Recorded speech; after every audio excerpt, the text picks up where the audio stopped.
I'm gonna take y'all with me. I just got off work. So we gonna hang out on my commute. Man, should I quit trucking?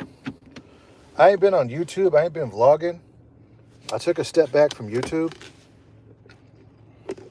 Besides that one video I did, uh, talking about what you should do if you get fired from your job. Let's go. Let me make sure I'm good. Scoot up a little bit more. You guys can see me. Man, I've been home. Let me see here. Hold up. Let me put this in park before I fuck around and crash my car. Let me see. Let me tell you guys why I'm thinking of just quitting this shit, man. Of truck driving. April. All right, yeah. So I've been home for we're going on 90 days. I got back in February. At the end of January. Yeah. So, what today? Yeah. 3 more days, it'll be 90 days. I've been home for 3 months and I cannot find a local job. These jobs that I've been working, like the one I'm leaving right now, this is a temp job. It's a straight truck.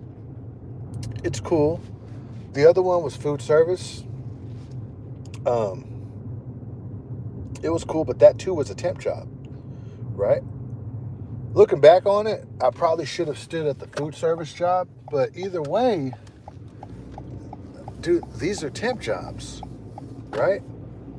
For me, the kind of job I'm looking for in trucking is what Mr. By the Mile says is a union job, because I'm young, so a pension makes sense for me because I'm 31 going on 32, right? And dude, can you guys hear me? I cannot find a local job. I got these 2 temp agencies I've been working with, right? And they've been keeping me busy. I'm getting paid, right? I'm thankful that I have a job because I definitely know what it's like to be unemployed, and that sucks. I mean, I just bought a car. I got a longer commute now, but I'm employed, right? I make decent money. I make $1,100 to $1,200 a week. Last week I missed a day and I still made $1,000. So that was $1,000 for 4 days. It's good, but dude, it's not. That's not good money for trucking. That's just not. Especially I got experience, dude. I got 3 years experience now, and I've been applying at Waste Management, Recology, Pepsi, 7-Up. What else? U.S. Foods. Before I went to Night Transportation, I applied for U.S. Foods and Cisco, both of them. That was back in January. Or when did I quit? CR England. I quit in December. Yeah, I was applying for food service back in around the end of last year when I left CR England, right? So it's been more than 90 days. So when I left CR England, I was off. I quit in October. At the end of October, that's when I quit. So I was out of work for about almost 2 months before, a month and a half before I went to Night Transportation. And I went to Night Transportation mainly. Let me scoop this. I went to Night Transportation mainly because I couldn't find a local job. The local jobs that I could get hired at, they're horrible, dude. They're 1099 out of the Port of Oakland. Port work is cool, but fucking pay me. You don't make shit on 1099. You don't get no benefits, no health care, no dental vision, no 401k, nothing. It's just cash that you got to pay taxes on at the end of the year. Never work a 1099 job, guys. I mean, unless if, I don't know, if it's not even 1099, you're getting hit for child support. You're trying to duck child support, so you're taking a job where you're getting paid cash under the table. I mean, you're down bad if you're ducking the child support, right? But, dude, I got all this experience driving trucks over the road, dedicated, rain, snow, chaining up, all this shit, right? Reefer, When I was at CR England, I was a mentor. I was training new drivers. I was teaching people how to drive the truck, right? I stopped doing that because somebody fell behind the wheel and it scared the fuck out of me. So I just went back to driving solo. I got all this experience, right? I was at CR England for almost 3 years, 2.5 years, 2 years, 6 months, right? Waiting on Walmart. That didn't work out because I scratched a little amber light. Besides that, I got a good driving record. I ain't been in no crazy accidents, nothing like that. Nothing, dude. I can't get a job. I don't know what it is. I got my NVR, and when I was at night transportation, I pulled into the scale with the flat, and the DOT officer seen it going into Las Vegas. But I pulled my NVR when I came back home, and I didn't get no CSA scores for that. The cop just told me to fix it, and he didn't write me up for like no CSA or nothing like that. So it was fine because he saw that it literally popped as soon as I pulled onto the scale. He pointed that out, like the tire was whistling. I don't got no accidents on my record, dude. And I don't want to run over the road freight. Like the jobs that I could get like that are jobs that are paying very little. Very little, dude. Over the road pays very little. Over the road trucking, like I might as well go work at Dollar General, not as a truck driver, but as a store clerk, as someone who's stocking shelves. Honestly, for the amount of time that you put in on over the road freight, for the versus your paycheck, you ain't making shit. You do the math, especially like if you're not with Walmart Private Fleet or something where you go home every weekend. The pay is like you ever heard these truck drivers talking about they get paid below minimum wage? See, those are the truck drivers that aren't like stupid, that don't have their head up their ass, that aren't trying to, cheat up a bad situation. They're not trying to make light of a bad situation. They're looking at their paychecks versus the amount of time they spend on the job, and they calculate all the hours that they spend in sleeper berth and off duty and on duty and just away from home, waiting on loading docks for free, not getting paid. You only get paid cents per mile, right? And even then, you're giving away a lot of free miles because what these trucking companies do is they got it set up to where you're going from zip code to zip code, and that's your miles. But dude, within those zip codes, the tires are still moving. I'm not getting paid. So you're giving away free time and free miles. So you might as well, like, go do something else. And that's what I'm thinking right now. Since I can't get a local job, I applied at today, for the past few days, I've been applying at local companies. Again, I hit up Cisco, and I've been calling Cisco because, dude, they're right down the street from my job. And you know what pisses me off? They got these job openings, these CDL truck driver, local food service jobs listed online, talking about like they're hiring, they're constantly hiring.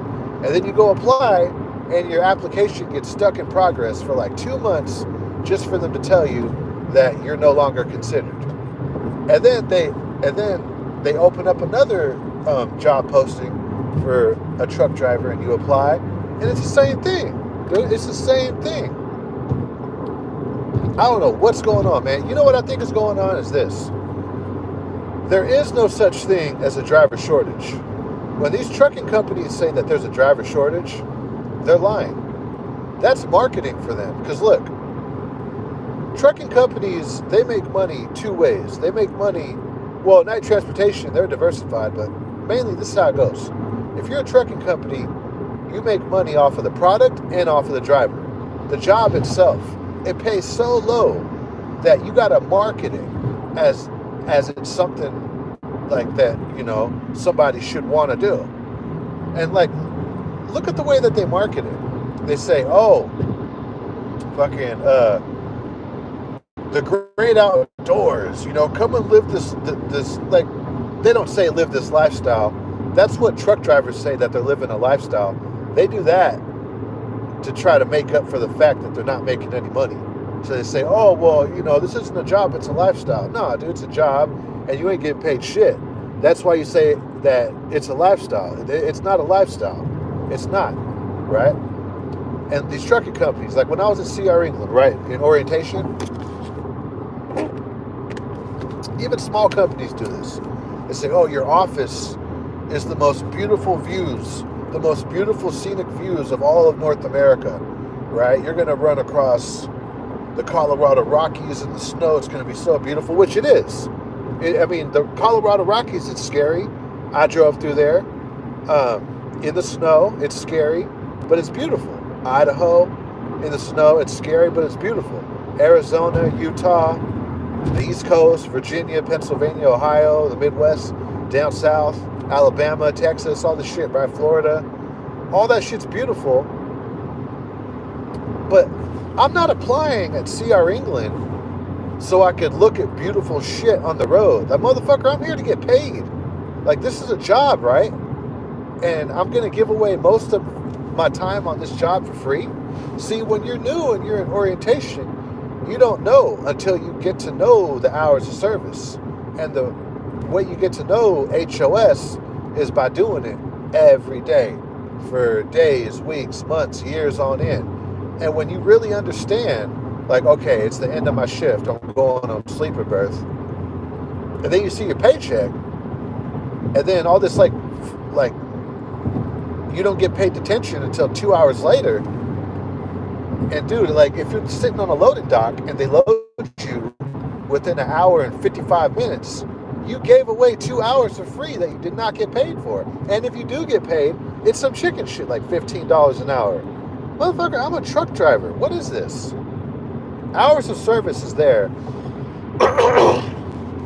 So these trucking companies can get away with not paying the driver. That's what it is. Hours of service, it's not there to combat fatigue. It's not there to be a safety feature. It's not there to limit a driver's hours. That way they're not, driving through the night or driving restless or whatever. Nah, man. Hours of service was made up by CR England, Night Transportation, Swift, the American Trucking Association, right? All these mega companies, all the big mega carriers, they're all in the same lobbying group in Washington, and they made hours of service. They're the one that designed it, and they brought it to Congress, and they passed it, right? In case you didn't know, like your 14-hour clock and your 11-hour clock, then your 10-hour sleeper berth, which makes up 24 hours, right? And then all the little exemptions and shit, and the split sleeper berth and all that. Man, all of that shit is how these trucking companies get away with pretty much breaking the law if it wasn't for hours of service. If it wasn't for hours of service, they would have to pay us hourly. When you go to work, you should be paid for all the time that you're at work. And when you're a truck driver, don't give me this bullshit like, oh, I'm on sleeper berth. Nah, man, you're just lost in the sauce. Like, you're buying into this propaganda that these trucking companies are telling you of hours of service. Yeah, that's cool that you understand how it works. That way you're not going to be getting HOS violations. But you need to understand what it's there for. When you really look at your hours of service, and then you look at your paycheck, and you compare it to your hours of service, and you add up the time that you spend at work versus being off the clock and really being off work and being at home, What up? I'm back. Yeah, man, like the highest paid truck driver is a Walmart private fleet driver. And when you do the math to make that $110,000, it ends up being like $19 an hour. That's why I would never run over the road freight ever again, dude. The money is in local. That's where the money's at. That's where you're really going to be making, like, honestly, what the job says, 31, 32, 35, 6, 7, and you get up into the 40s, union companies mainly, or chemical tanker. Like, I'm sorry. Money in truck driving, it's not an OTR. It's not a dedicated line haul. Anything where you're in a sleeper berth or you're in a hotel and you got to be away from the house, you're getting fucked over, dude. You're not making no money. And then you got to factor in the danger. You're telling me a Walmart private fleet driver gets paid $19 or $18 an hour or $17 an hour right? And it could probably even go down to as low as 15 if they're not making six figures, if they're making like 80 or 90 grand, which is possible, right? You mean to tell me that they're going to drive this big, huge death machine of a tractor trailer with the 53 foot, 48 foot, even like a 42 foot trailer or something small with the diesel engine, especially with the reefer or with the tank. And don't get it fucked up. That reefer could blow up. That's a tank right there, in case you forgot. So when you're hauling a reefer, you're hauling pretty much like a mini tanker. I mean, you got a bomb at the bottom of that trailer, right? That could blow up just like a tank. Duh. You know what I mean? Plus all the fuel in the engine that could catch fire if you get to like a head-on collision or something. I mean, and then you factor in the snow and the weather and having to chain up and like just the danger. I mean, that truck is dangerous, right? It's the most deadliest thing on the highway. And you tell me a Walmart private fleet driver, they're the highest paid driver and they're making like 19 an hour? And then someone who's in the store stocking shelves or who's supervising someone stocking shelves, they're probably getting paid the same, if not more? Man, you see how Walmart plays it? You see how Walmart plays it? Oh, you get paid for everything you do. You get paid for your dropping hooks, for your stops, for your sleeper berth. Your sleeper berth, you get paid $4.50 an hour. Nah, man, what it really comes down to, these trucking companies, if they want truck drivers to stay out, they ought to pay them for their time. If you want this truck driver who is a human being with a family, you know, kids or a girl or a life of his own, you know, if you want this motherfucker so much on the job to make you all of this money, you need to share some of the profit with that driver that's making you rich, dude. You need to pay him hourly, right? And of course it's going to get expensive, but hey, if you can't afford to pay me, maybe you really can't afford to be in business. And that's the thing. These mega companies, they got the money to do it. They got the money to pay these drivers. Even like these medium-sized carriers like Martin Transport, JCT, and you know, all this shit, dude. They got the money to pay these drivers hourly. They just don't do it, and they're not gonna do it. That's why the money isn't local. The money is not over the road. I could get an over-the-road trucking job tonight, right?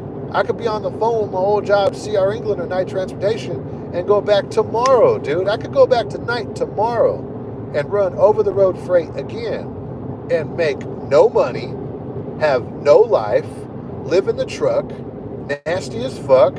Some nights you're not going to shower. You're going to have to take a nasty-ass bird bath. Every now and then you're going to have to, like, not even sleep in the truck stop because they get filled up.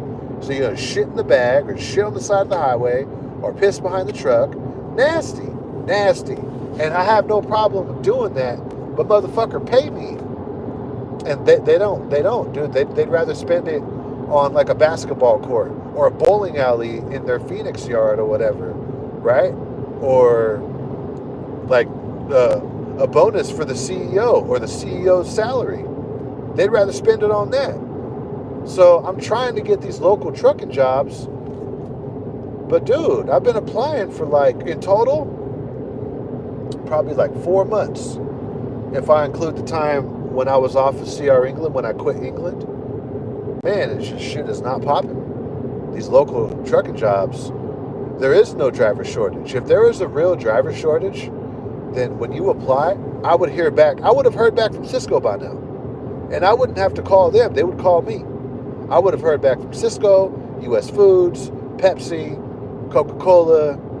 I would have heard back from these local, you know, food service and beverage gigs or these local truck driving gigs, right? I would have heard back from them. If they needed drivers that bad, I mean, if I'm applying and I'm coming at you with experience, I'm not fresh out of truck driving school, I would think I would get an interview that same week, and it's just not happening. In fact, I got these companies turning me down left and right, dude. And not just me, right? I've met a lot of truck drivers, a few that are Uber drivers. I've met quite a few Class A holders that are Uber drivers that are doing that. because they can't get a job with their CDL, and they got clean records and everything. What the problem is that there's too many truck drivers. There's not a driver shortage. There's too many drivers. That's what it is. And, they just have so many applications. If they got this many applications, why are they still hiring? That's what I don't get. Like, if you guys don't need me, if you guys don't need us, if you have this many applicants, well, shouldn't you just hire what you need and then turn the job posting off? Like, take it offline? But no, every month they got these openings, and it's just open and open. Probably what it is they got it open, and just like how spots like UPS and ABF, they run off of like a seniority board, you know what I mean? Like the guy who's been at ABF for 20 years, he gets more consistent work even during layoff season versus me who got hired last week. I might be on unemployment and work like one weekend out of the month, right? Maybe that's what they're doing with the application system.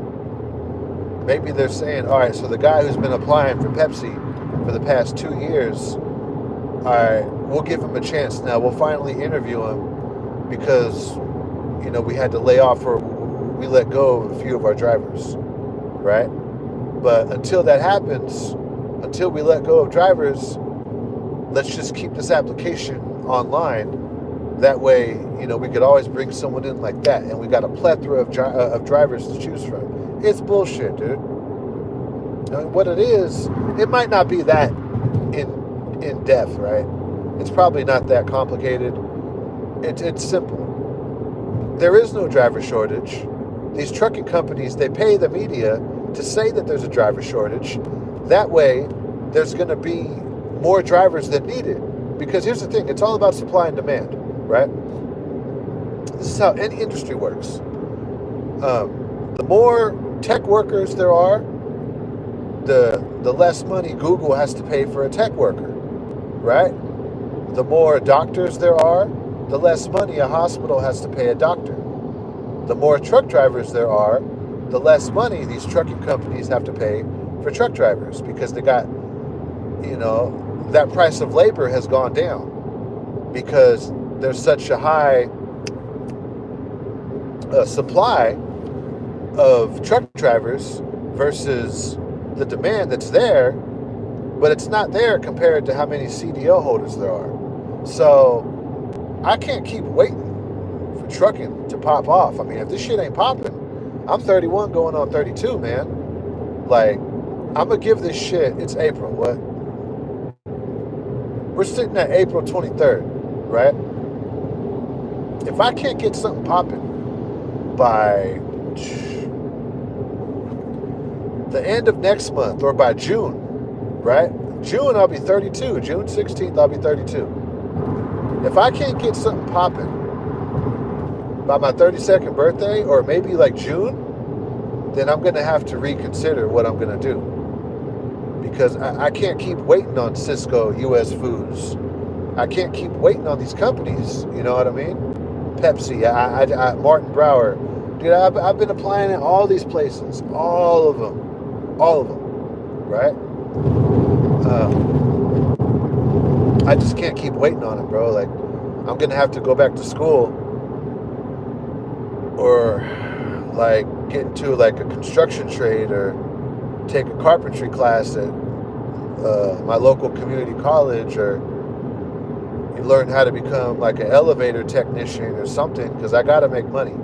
I can't just like what I thought about doing was working at Cisco as like an order picker, as like someone who works in the warehouse. But if I do that, I'm no longer a truck driver. So my experience, my time's going away. And dude, it's just frustrating, bro. Like I can't do that. Like, I'm too old to work in a warehouse. Right now, at this job, I'm making like $57,000 a year. And I made $100,000 when I was at CR England, but I think only $60,000 of that was CR England, because I make money. I have other sources of income. Trucking isn't my only source of income, right? And not just YouTube either. I make money on YouTube, trucking, and I got other sources of income, right? So I'm not broke, but my meat and potatoes, I got to think about my future, man. I got to think about like a pension. I got to think about way into the future. That's the same thing that I'm doing with YouTube. But in order for me to do YouTube, to get like a recording studio, I got to make enough money to have my own place. And I could get it with trucking. If I were to get hired at Cisco, I could get it, right? I'd be making way more than enough money to get my own apartment and then a house, right? But then, if I'm going to have to just keep applying for Cisco for years on end until they finally let me in, like 5 years down the line, and then run OTR until then, fuck that, dude. I could make more money and have better benefits, like with IBEW or in the carpenters local union, right? Or as an elevator mechanic or something, or as a plumber, or I don't know, like as a dental assistant or something. I could do something else. I could get an accounting degree. I could go back to school for like 2 or 3 or 4 years. And, by the time I graduate, I could be working in like tech or software or something, right? Versus just running over the road freight and waiting on US Foods and Cisco, if they'll even hire me, right? Because you gotta think reality here. Just because you got experience and you keep applying, they don't gotta hire you. Like, you know how many people are trying to get into Cisco and US Foods that have all the qualifications, that have a good background and a good MVR, and because there's so many people applying to try to get into US Foods and Cisco, that they're just never going to get in. I mean, that's definitely a real thing. That's definitely a real thing. And sure, I could apply for LA or like Ventura, but I don't live out there.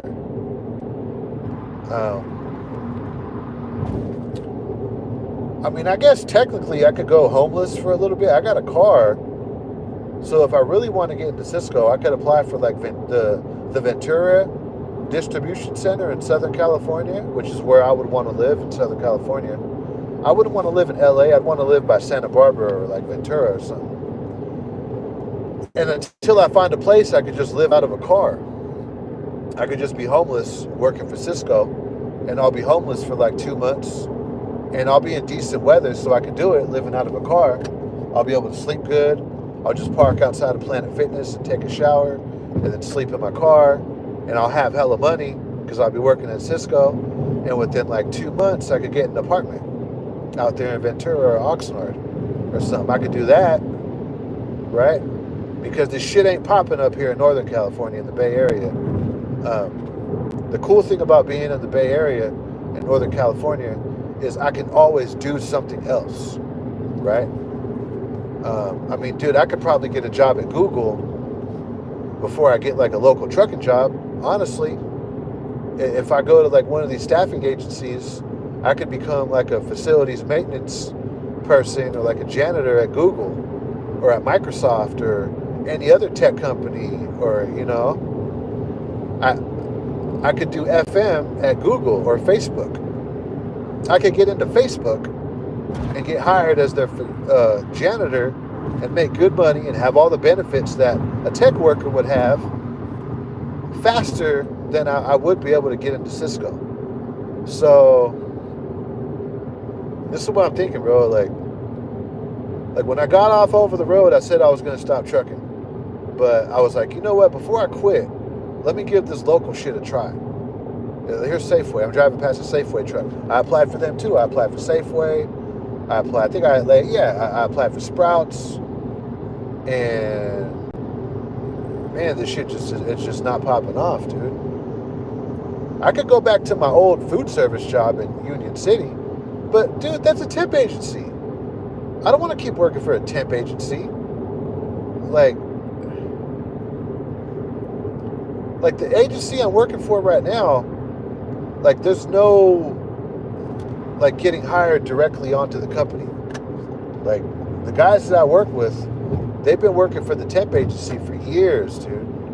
Like this one guy, he's been working for the temp agency for like 8 years. And I'm like, dude, like, and what it is a lot of those guys are retired from somewhere else. Like I work with the guy that trained me at my job.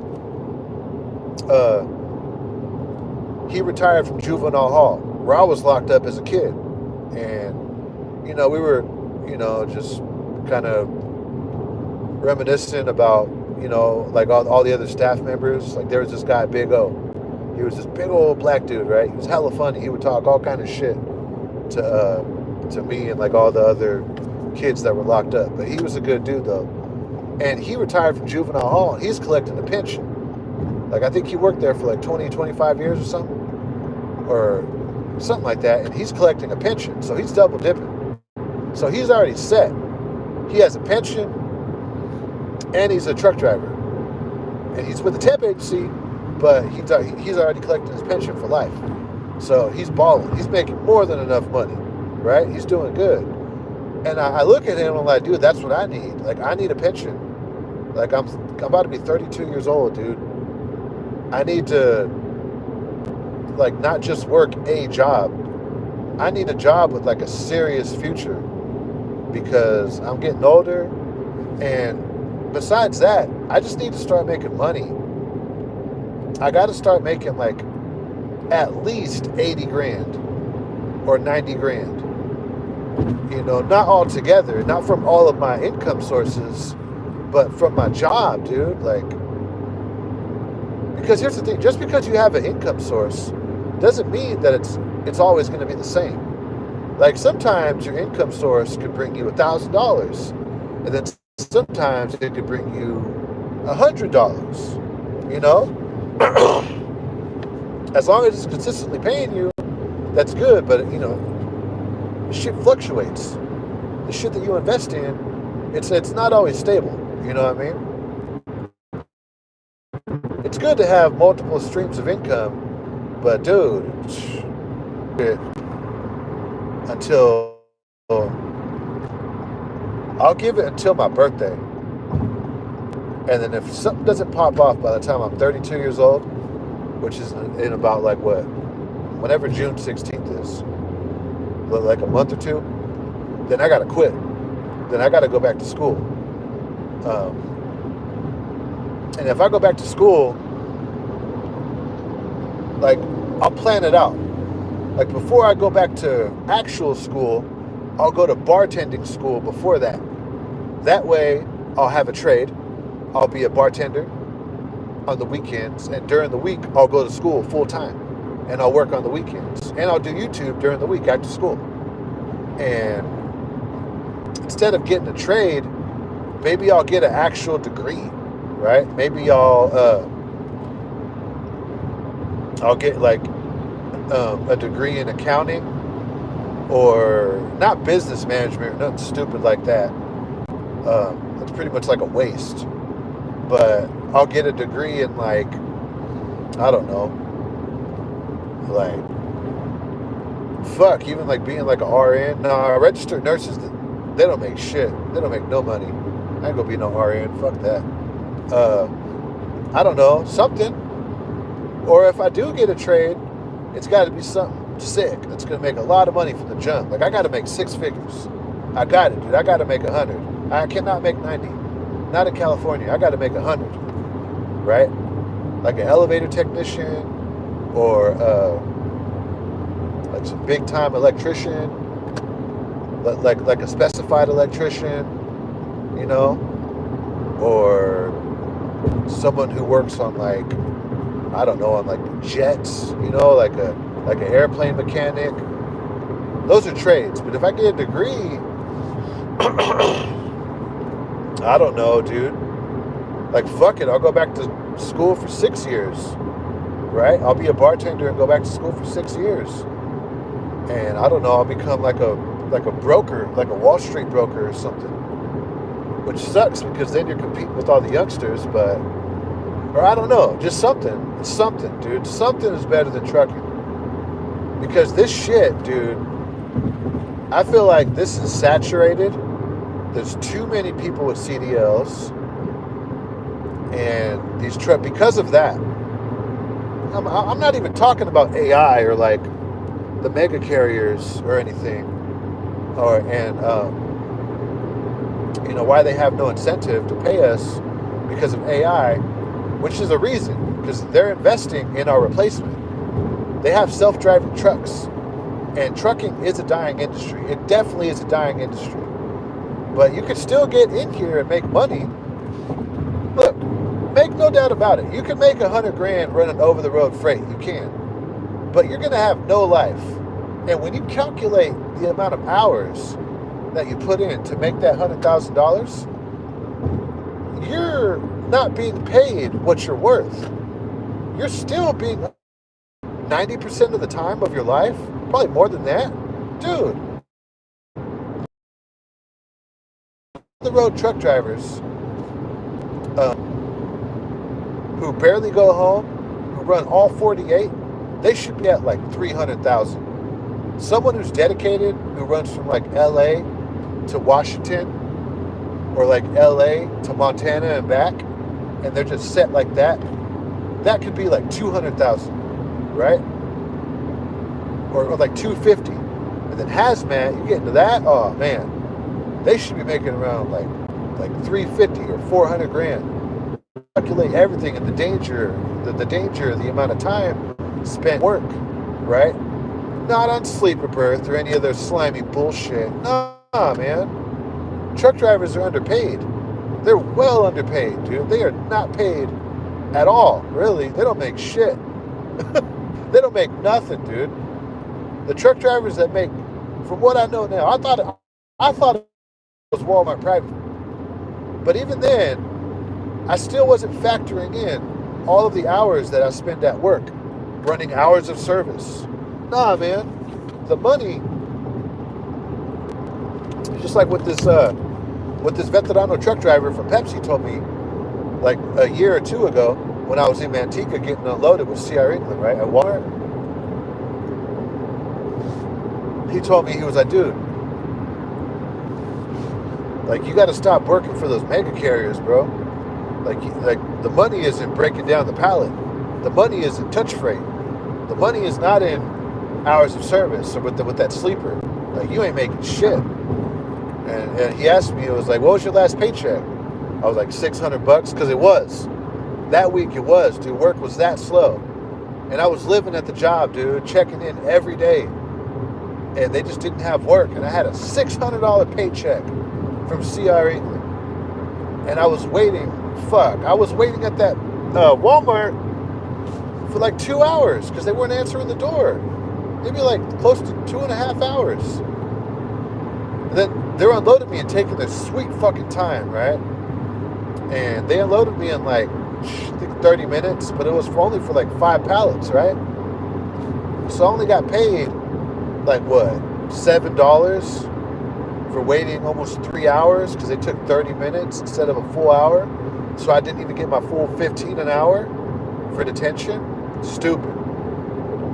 And he told me, he was like, nah, man, right here at Pepsi, he was like, dude, I'm making like 120,000. I'm like, what? You're making 120? Like, you're making 100,000 over there at Pepsi? He's like, yeah, dude, like, because he has raises and he's Teamsters. It's in the union, so he has all his benefits. He's paying into his pension, and he's good, man. And I'm like, fuck. At the time, I was waiting to go to Walmart private fleet, right? And him too, he was like, oh, you can make money at Walmart private fleet, but you're not going to be home. Like, you're going to be home on the weekends, and that's it. All the other time is going to be spent at work. And he told me too. So he was like, dude, you got to calculate all that time that you spend on the job.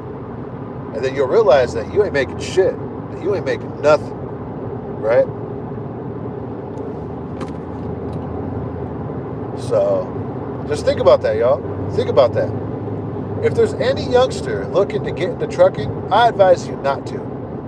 Honestly. When you really take a step back and look at everything else that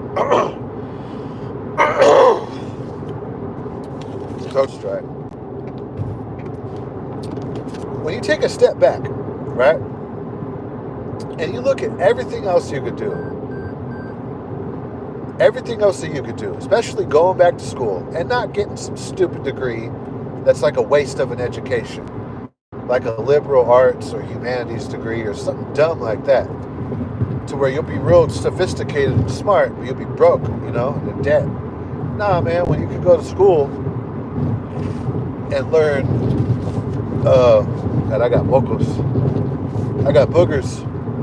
When you could be like, you could learn aviation, you could learn accounting, whatever else is out there. I don't even know. You could be a chemist, you could be a scientist for the government. Fuck, you could go to the military and just stay in the military. And if you stay in the military, yeah, at first you're gonna be broke in the military. You ain't gonna make shit, right, when you first enlist. But if you go to school, like say you go to the military, right? Say you go to the Army or the Navy, and then you go to school while you're in the Navy or the Army to become a chemist or a scientist. Well, you got a job right there in the military, right? And it's going to be easy. You just walk right into it. You take your degree as a chemist or a scientist, and boom. Now you're studying on how to make bombs and shit for the military. And you're making well over $100,000. And then you go up and up and up in rank, and then you end up working in Washington, D.C. And you telling me you can do that, but you want to be a truck driver? Get the fuck out of here, man. Get your head out of your ass, dude. I'm telling you. A lot of these truck drivers who get offended when I say this, what I think it is they know that I'm right, and they have a hard time accepting the fact that they feel like this is all that they can do. But I challenge them, right? Trucking is not all you can do. It might be. There might be some motherfuckers out there that are just not that smart. And, I'm not pointing the finger and laughing, right? I'm willing to bet if they dig deep and try, maybe not education, but something else, there's something else that they could do besides trucking if they put in some effort. But for one reason or the other, they don't want to put in no effort. So they get mad when I say things like, trucking is not worth it. Like, we passed this motherfucker.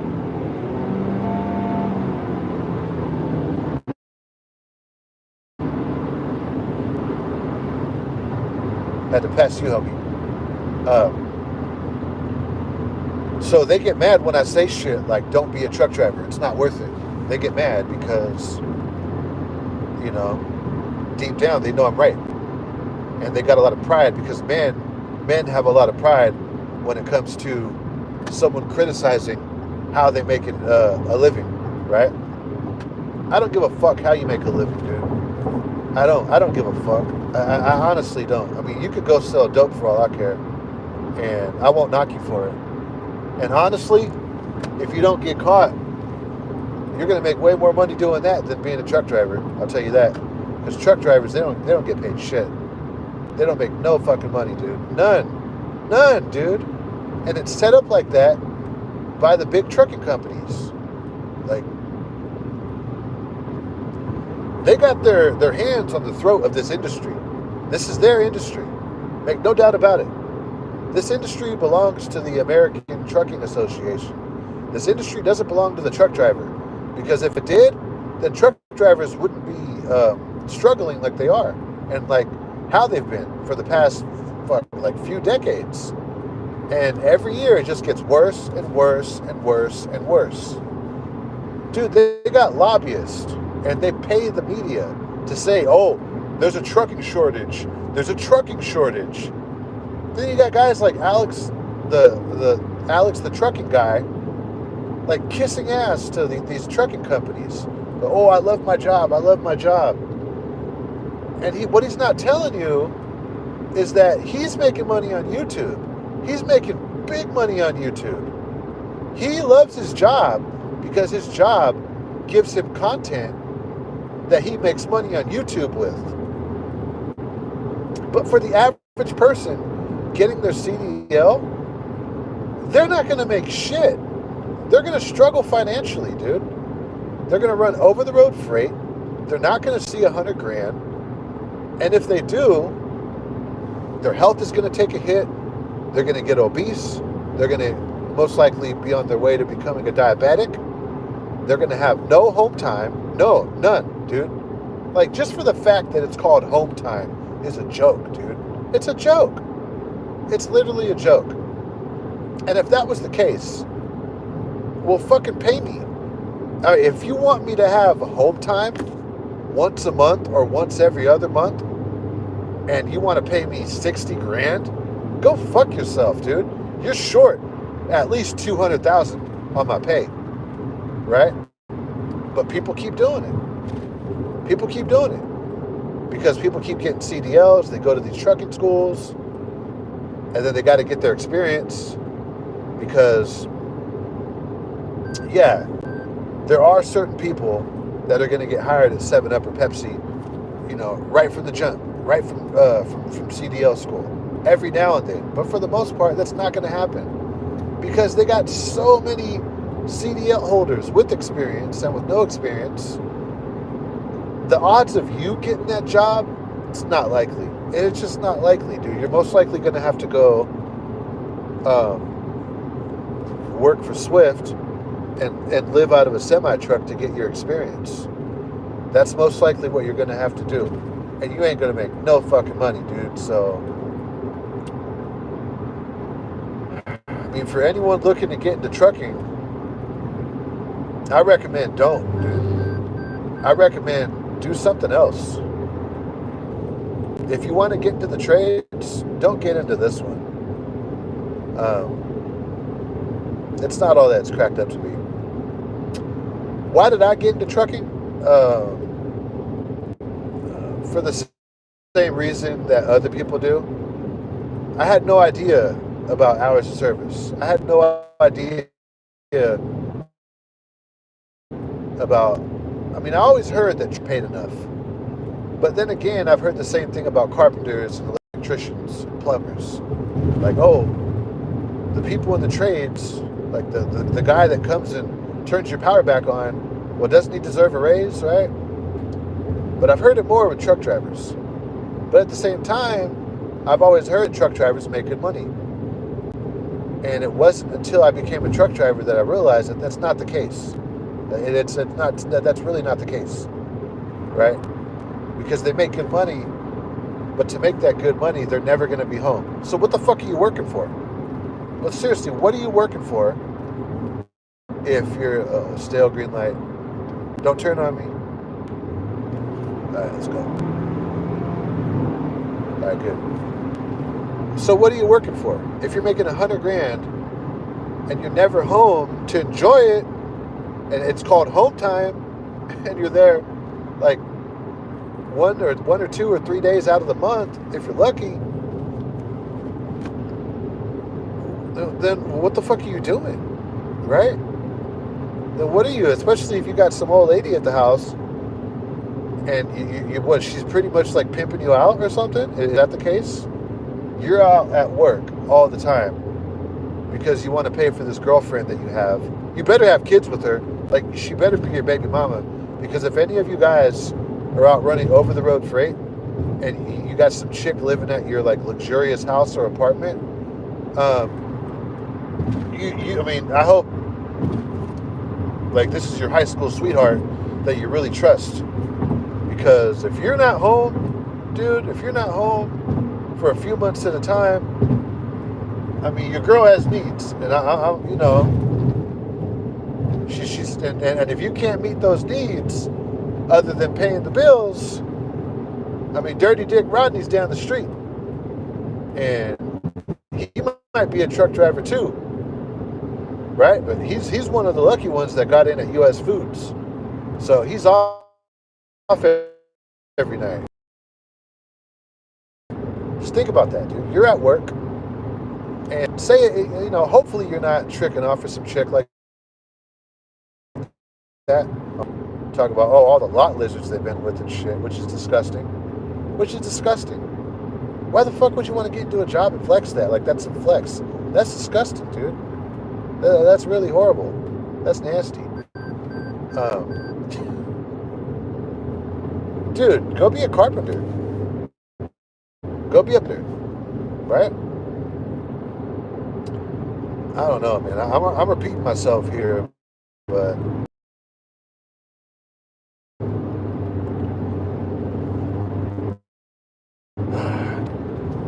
food distributors and all that, man, and just for the fact that I'm not getting hired at Cisco. Like right now, I got an open application with them, and it's in progress. And I've been calling them, but this is my third time applying. This is my third time applying at fucking Cisco. And then I hear people on YouTube saying that you could get hired at Cisco with no experience. Motherfucker, I got 3 years. What's going on here? What's going on? I got a clean MVR. What's going on? I got everything you guys are asking for. Why am I not getting hired? You guys have this open application for the past few months, right? Every month you got a new job ID number on it, and I applied to all of them. How come I'm not getting hired? And if it's not that, waste management, ecology. I haven't applied for Republic Services yet. I'll apply for them. But fuck, dude. And then the jobs that do hit me back, like I applied for this one job in Oakland. It was a moving company.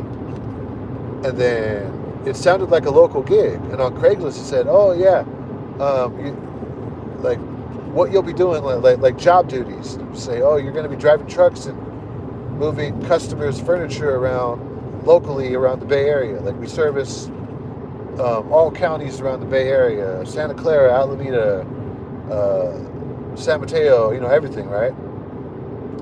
And then I get on the phone with this fucking Nimrod, and then he tells me, like he didn't want to come out and say it. Like he was literally stuttering. He was like, oh, it's over the road. I was like, oh, well, I wish you would have put that in the description of the job.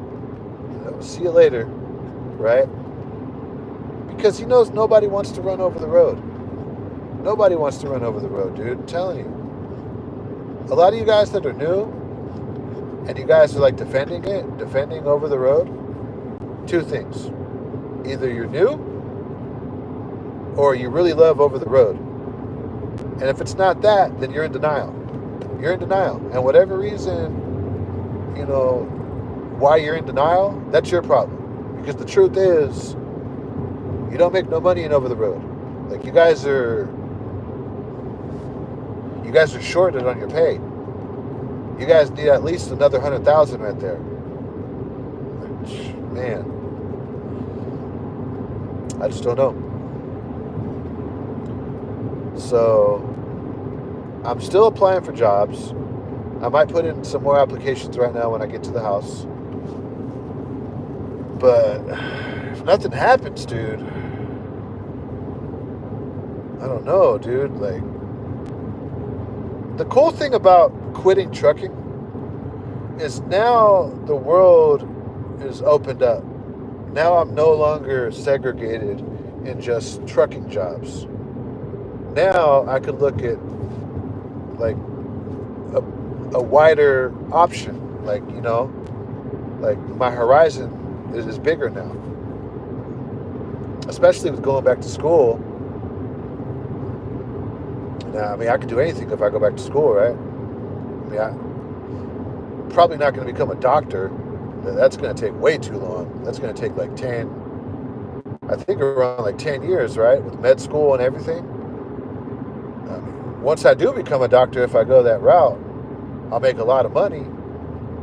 I mean, I could probably become a lawyer. That's going to take just as long as becoming a doctor. That'd be pretty badass if I become a lawyer. That'd be bad fucking ass. Like in the end, that'd be worth it. That'd be hella worth it. So, yeah, for anyone looking to get into trucking, you're going to learn about this thing called hours of service once you get on the job. Once you learn how to drive back, once you learn how to park in tight spaces and alley dock and parallel park and offset and all this shit, right?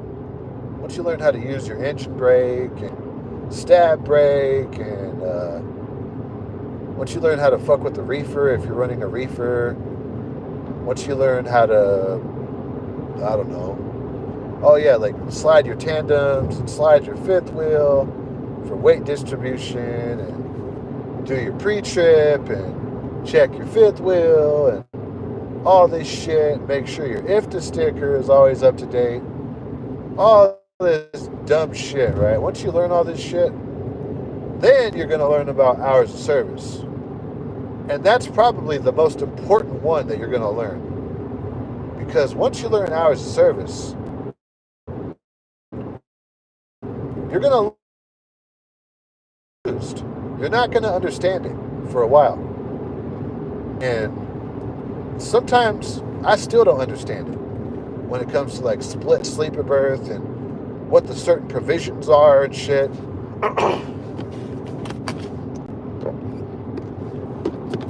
I'm 2 and a 7.3, and then there's certain motherfuckers, dude. Why is my throat so dry? I know there's certain provisions that drive with negative hours just to move the truck, and in case if a cop tells you can't park here or whatever, right? I don't know. All these dumb fucking rules that are just stupid. I mean, you don't need, yeah, it's important to learn like the specific rules. That way you don't get in trouble. But the main thing that you should understand about hours of service is why it's there in the first place. It's there, and it was designed for these big mega trucking companies to fuck over the driver. That's what it's there for. That's exactly what it's there for. I mean, honestly, these trucking companies, the only reason why they don't want you driving fatigued is so you don't crash their truck and cost them money. They don't give a fuck about you. And jeopardize the load and not deliver the load. As far as you and your safety, they could give a fuck. They don't care. They really don't care.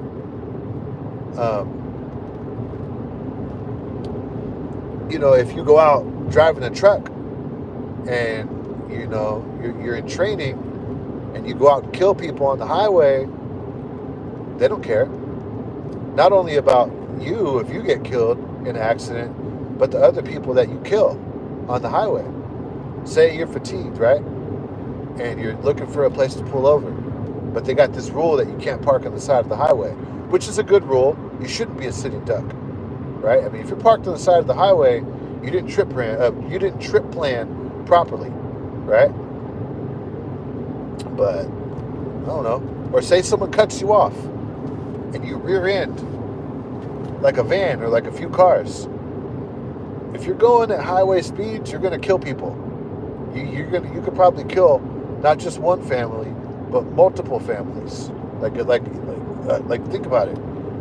There's probably a mom and her kids and like a newborn in that car, and you're hitting it with the semi truck because whatever, you're fatigued, or someone cut you off and you had to move out of the way, or whatever. Accidents happen. Accidents happen. It's not done maliciously. It's an accident. These trucking companies, they don't give a fuck.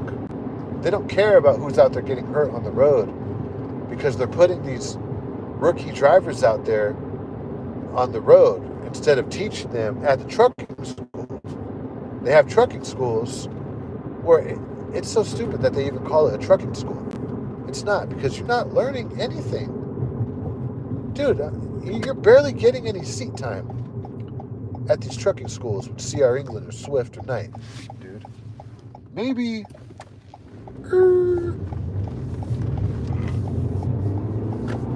some classes are smaller than others. But when I was at CR England, dude, the only people that got seat time were the people that kept fucking up, or the people that kept insisting. But even then, you had to fight for it because there were so many students. It was like fucking 30 or 40 students for like 3 or 4 trucks, right? And we were learning how to park. We were learning the bare minimum to pass to pass the drive test. We weren't learning how to drive. At the time, they were giving CDLs to anyone because CR England were acting as the DMV. So they were giving CDLs to anyone, right? You had to be a complete fuck up to not get a CDL at CR England. They were just handing them out like they were hotcakes to people who had no business driving a truck, right?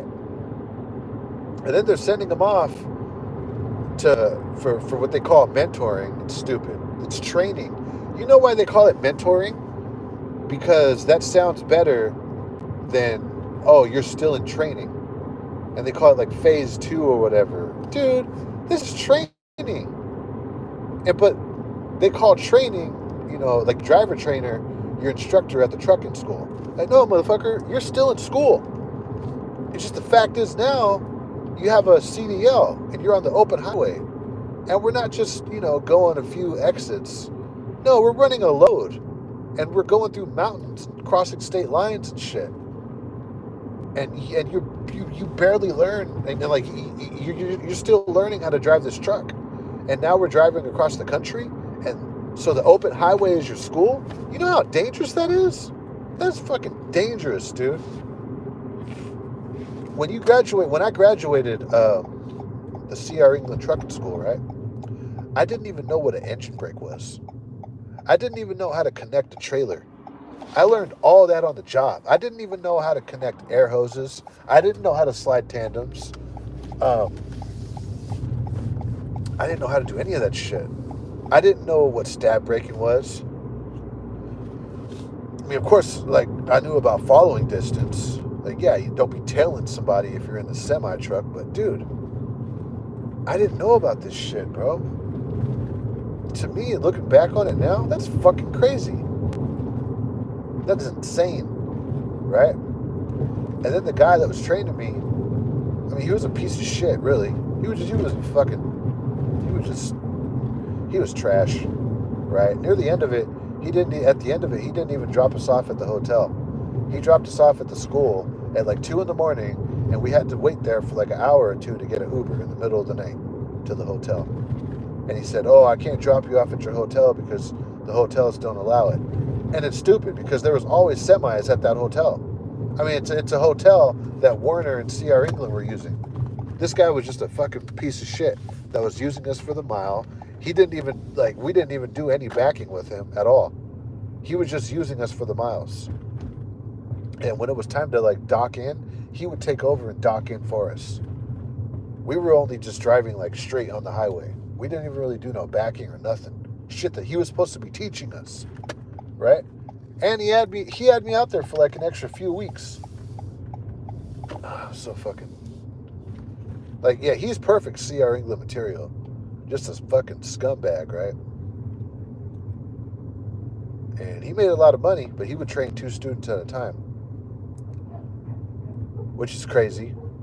Dude, I was fatigued as fuck. When I was in mentoring, which is still trucking school, it is. It's just now your classroom is the open highway where you can kill people because you barely know how to drive this truck, right? If you're patient, trucking can lift you out of poverty. Man, I've been patient for 3 years, dude. I'm running out of time. It takes men out of some weirdos, out to others. What are you talking about? Prime hands down for starters. Well, yeah, dude. I mean, we always talk about starters. CR England or Prime. Swift for new drive. Dude, you can get a drive. It doesn't really matter. Honestly, it doesn't really fucking matter. It doesn't. All these mega carriers are the same at the end of the day. They're all the fucking same. Warner, Prime, England. Just, this is what you do, right? Get a page, like print out a piece of paper and just write, and like with bubbles, CR England, Swift, Night. They roll dice, and whatever they land on, that's the mega carrier you go to. I just stopped smoking weed for like 2 months. Well, don't go to J-Fly. If you just stop smoking weed for 2 months, don't go to don't become a truck driver because you're going to fail your DOT test. They do a hair follicle test that goes back like 6 months, like 180 days. And if you've been smoking, it could probably go back farther than that if you were like a hardcore stoner. Um, if you stop smoking weed for 2 months, in the meantime, if you want to make money, go to bartending. Go to bartending school. You're gonna probably make more money as a bartender than you are as a truck driver. For sure, dude. For sure, bro. Especially when you're new. When you're new at bartending, you're gonna be getting paid tips right away, and you're gonna get fast, and you're gonna get good at bartending, right? And when you're bartending, especially on busy weekends, you could pay your rent like in one shift. Like I got friends and homegirls that are bartenders, and they have $1,000 nights, right? When you're at CR England, you're gonna have a $600 week, a week, and you're gonna be at work 7 days a week, 24 hours a day. And then when you go home, it's called home time. Oh, hey DM, when am I gonna get my home time? The fuck out of here. Home time? It just sounds so stupid. You're being taken advantage of. That's what it is, dude. Should I go get my CDL? J Fly, no. Um, Honestly, this goes for guys that are out of prison too. I don't know your situation, J Fly. If you got kids and you got a lot of overhead, if you got an old lady, a wife, and kids, and you got a house, fuck it. Go get your CDL. You're not going to be home. But if you got a lot of overhead, then you have mandatory finances like your kids and your mortgage or your rent. You know what I mean? And if that's the case, I mean, if the kids are old enough, your girl's gonna have to pitch in. I mean, you're gonna have to tell her to get a job or kick rocks, right? Because ain't no way I'm paying rent for some chick who's old enough to go to work, especially if we don't got like a kid. Like I understand if you got a kid that's disabled or like a newborn baby or something, or like a baby that's crawling, and the mom has to stay home. I get it. She can't work.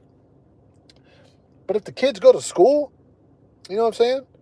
She can go get a fucking job when the kids are at school. She could drive Uber or do something, right? She could get one of those work from home jobs and do something. Um, but yeah, you're the man, so you're gonna be the breadwinner. So get your CDL, go to CR England, and work on the Dollar General account. That's like their highest paid account. Work for Dollar General, become a mentor, and you'll make $100,000. And you're not gonna be home, right? You'll be home maybe every other weekend or once a weekend if you're lucky. But the way it works at the mega carriers is the more time you're at home, the less money you're going to be making. And you're really going to notice, how much less you're making when you do a lot of home time. So you're going to want to stay out a lot. So you're going to make a lot of money. You're going to make over 100,000, but you're not going to be home. Not for anything significant. And when that happens in the long run, it's going to fuck up your relationship. The relationship with your kids, the relationship with your old lady, because you're not going to be around. You just no one wants to admit this, but the longer and longer you stay over the road and you're like a truck driver, and all you're doing is bringing home money, all you're looked at as is a resource of just money. You're just the money guy. You're just dad, the truck driver, the money guy. That's it. You're not dad, the protector. You're not dad, the confront the intruder if someone breaks into the home, because you're not home. You're out living in a truck. If someone breaks in, if Jeffrey Dahmer comes in the house in the middle of the night and wants to kill your whole family, you're not going to be there to protect, because you're going to be in like Iowa, you know what I mean, in a semi truck, or you're going to be on the 10 through Arizona in a semi truck running a load. You're not going to be home. You're going to be bringing in the money, but dude, there's so much more things that are just as important as money. Your life is not going to be balanced. Your life is going to be all over here with money, and everything else is going to take a back seat. and the shit that's taking the back seat, it's really important. It's really fucking important.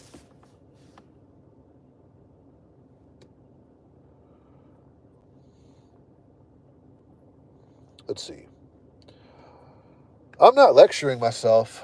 I'm just, you know, giving an update on why I haven't been making YouTube videos. I haven't been making YouTube videos or vlogging because I've been applying for jobs, dude. Like today on my lunch break, I was applying for jobs. Yesterday on my lunch break, I was applying for jobs, right?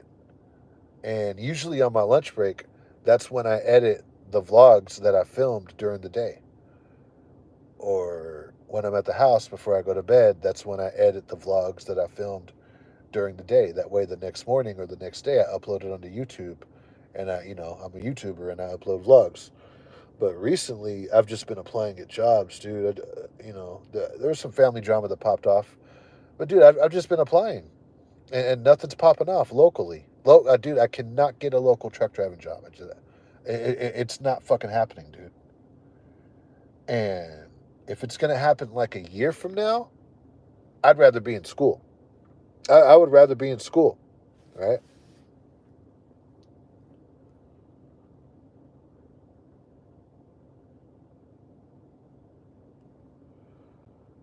How is law school treating you?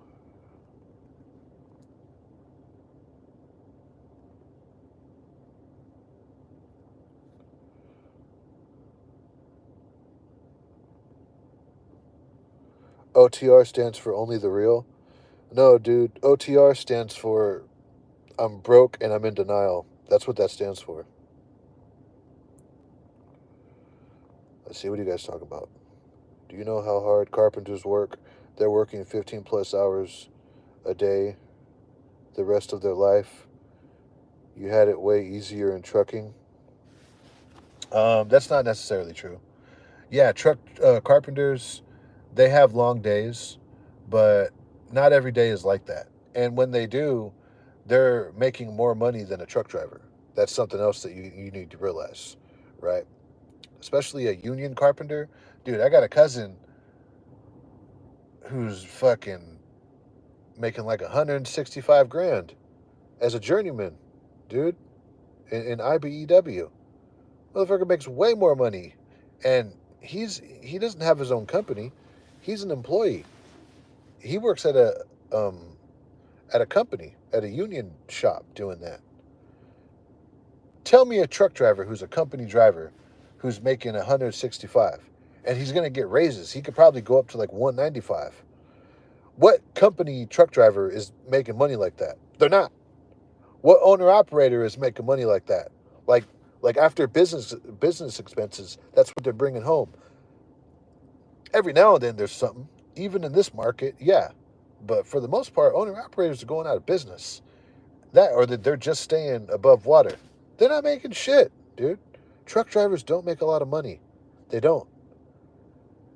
And this fucking looking for a local job, the shit's just not popping, dude. There's so much competition out here.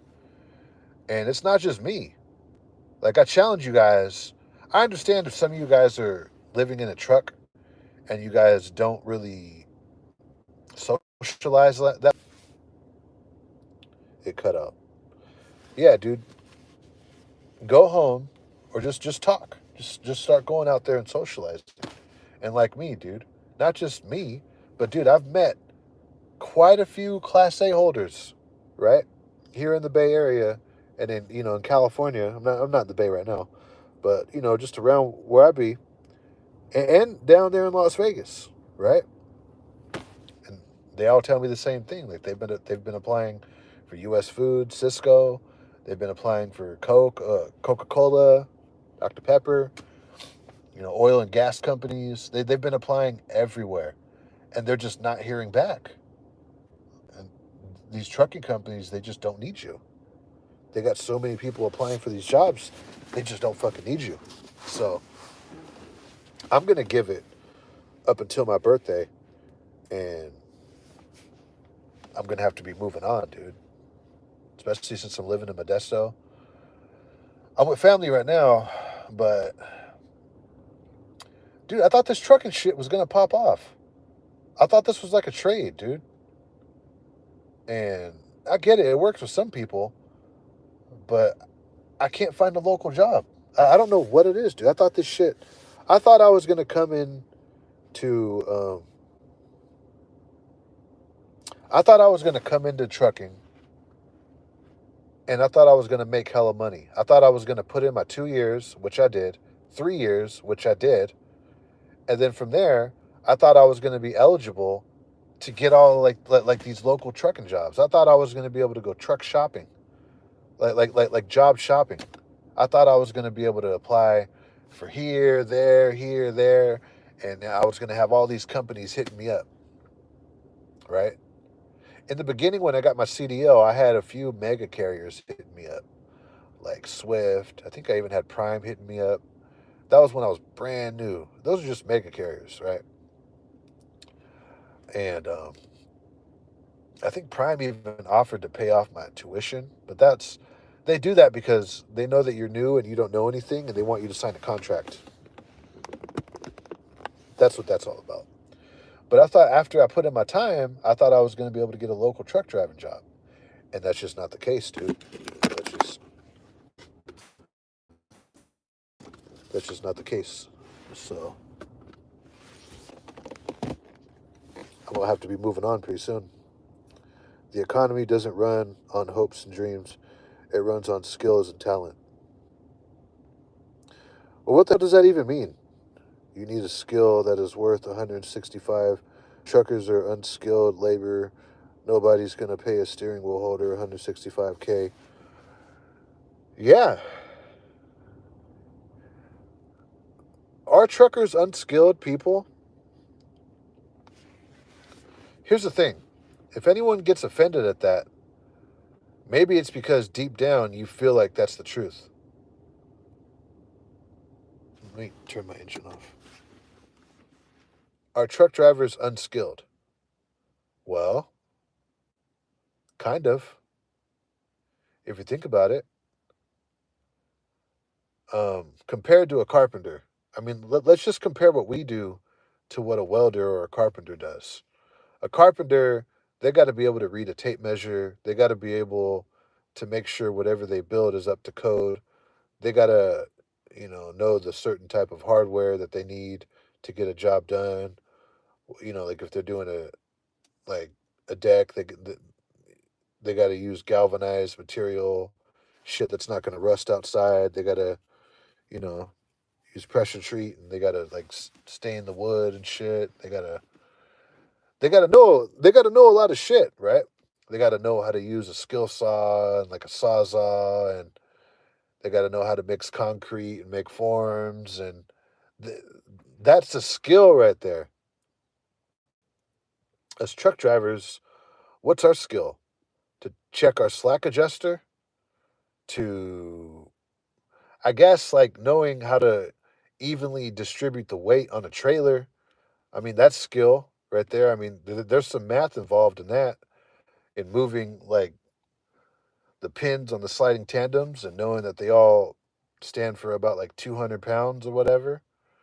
Um, that and I don't know, being able to identify shit under the hood, or I mean, I guess it's skilled. It's skilled. It's just a different skill. What it really comes down to is this skill is not really in demand. That's what it really comes down to. Truck drivers are not really in demand like that. They're just not. Because if truck drivers were in demand like that, then I wouldn't be having this much trouble trying to find a local job. If truck drivers were really in demand like that, um, Walmart private fleet wouldn't be so picky with who they're hiring, right? Just because I cracked the amber light in my first year when I was still learning how to drive a truck, that wouldn't have kept me out, especially if I got a clean driving record and a good background. That wouldn't have kept me out, dude. I would have gotten hired at private fleet. Um, what else? Think about it. If truck drivers, if there was really a shortage like that, like these oil companies, they'd probably be helping you remove your auto restriction. Now I know that's my responsibility to remove my auto restriction, but I'm just saying, dude, they would really be hurting for drivers. And here's the thing: if there was really a driver shortage, these mega carriers would be paying way more money than what they're paying. There wouldn't be no such thing as getting a $600 paycheck from CR England, not even in training. No, no, no, no. They're paying you that much because they don't need to pay you because they have an endless amount of drivers. This is a skilled trade. It's skilled. The average person, like for example, someone's wife could probably identify a deck screw, but someone's wife probably can't identify, how many pounds that, one of those holes on the sliding tandem pins represents. So this is a skilled trade. It's just not in demand though. It's not in demand like that. Plumbers are in demand. Electricians, they're in demand. Truck drivers, they're not in demand. And that's what I've learned, dude. So if I could get myself into Cisco, I would stay at Cisco. Even though it's food service, it's backbreaking work. It's a lot of money. You can make good money right there. Shit, I can move down to Ventura and live by the beach. But dude, that's if it even happens. Which who knows how long that will take. What are you guys talking about? If truckers are in such high demand, why is everyone complaining about how they aren't making any money? Exactly. Exactly, dude. Truckers aren't in high demand. You know what skills are in demand? Are the skills that pay a lot of money. Tech workers in San Francisco, even now, they're in demand. They're in demand, dude. My sister, she just got hired at this place in New York. Um, she's doing marketing for them, and she's making like fuck, most likely probably like 160 grand just to start. You know what I mean? She's gonna make way more than that. She's in demand. You know what I'm saying? Us truck drivers, we're not in demand. You got the right sweater on. Thank you, Becca. Appreciate that. Make no mistake, as a carpenter, you're putting in work. I used to be around them. Dude, I'm not afraid of putting in work. I'm trying to get into Cisco. If you're afraid to put in work, then you're always going to be broke. You're always going to be broke. I mean, if you want to make good money, you're going to put in work, no matter what you do. Those who say, oh, they work too hard, they work too hard. Well, what are you okay with being broke? Right? You're a man. You're going to work hard. Get over it. Right? Even if you do OnlyFans or something like that, where you think it's easy, it's not easy. The adult film shit, it's not easy. It's hard work. It's hard work. It's stressful. It comes with a lot of drama. You're always going to work. You're always going to work, dude. The thing is, no matter what you do, what I don't know what you guys want, but I know me, dude. I gotta make money. I gotta make money, dude. I'm 31, going on 32. I gotta be making over $100,000. I have to. And if that's not, it's in trucking. That's the thing. It's in trucking, right? But if it's too hard to get in it, then fuck it. I'll just go do something else, right? Because I can't just be sitting around waiting for these food service companies or something to hire me. I mean, dude, clock's ticking. I've been doing this shit for the past 3 years already, dude. What the fuck, right?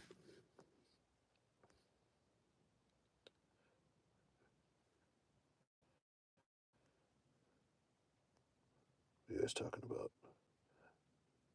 There are that many because there are many more needed. What are you guys talking about? Unskilled. No.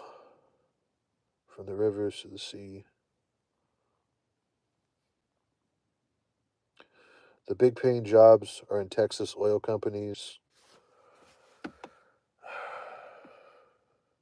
I don't live in Texas. and I don't got enough money to move to Texas. Maybe it's popping in Texas, but where I'm at here in Northern California, in the Bay Area, shit's just not popping off. It's not, right?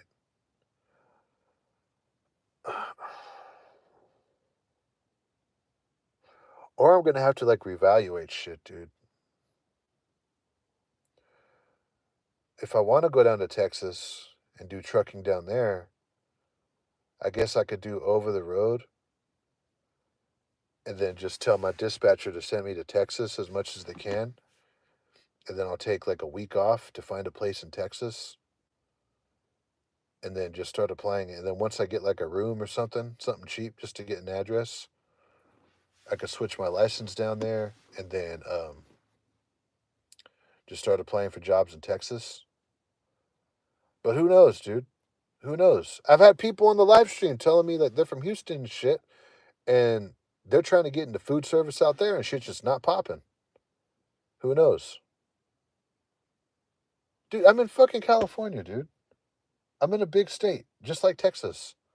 I should be able to find a job out here, a local trucking gig, and not a fucking temp agency. No, I should be able to get hired onto a company. I have the experience. I have 3 years experience, dude. I got all my endorsements. I just don't know what's going on, dude. I just really don't get it. What do you think of Swift to start with? It's good. Go do it. I mean, they're the same thing as night transportation. You got to start somewhere. Oil field isn't consistent, and they have baby truckers.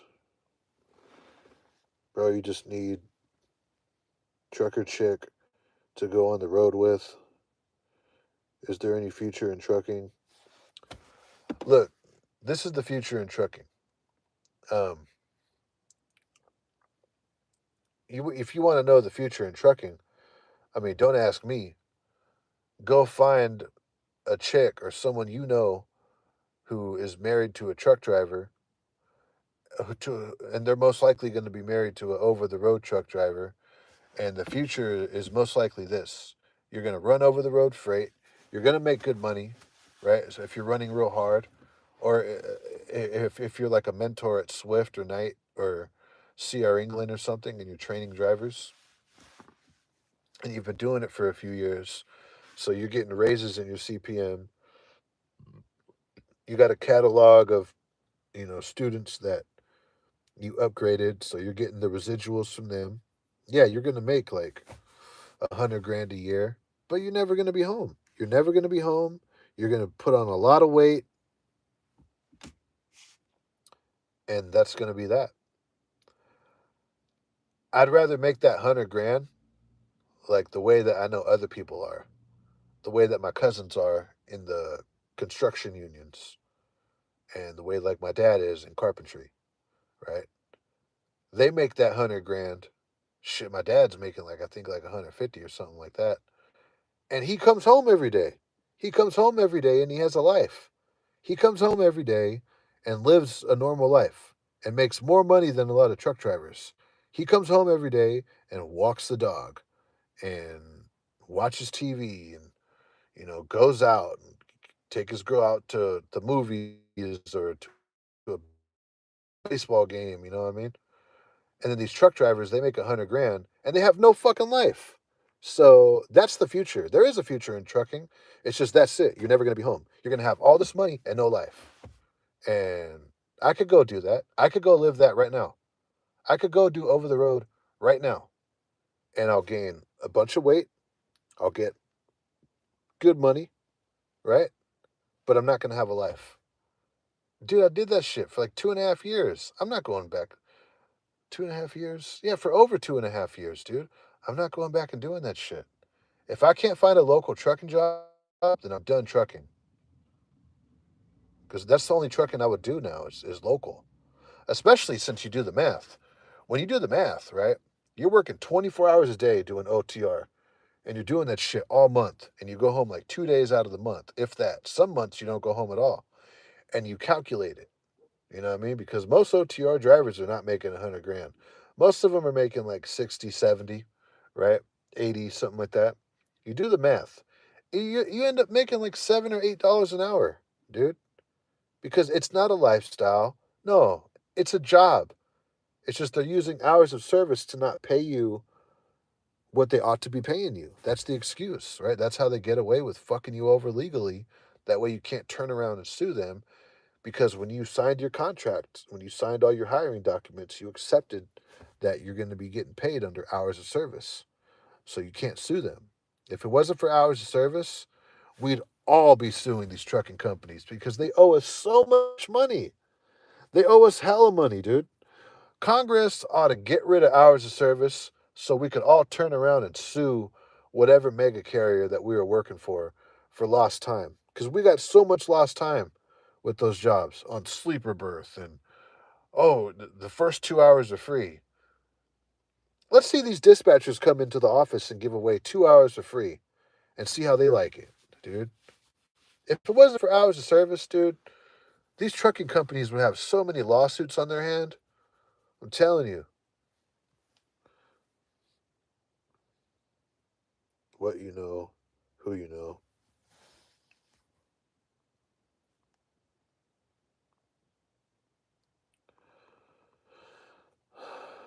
Let's see. Oh, these are Persols, my frames. You could make money in trucking. You just have to find the right job, which is hard. Yeah, dude, it is.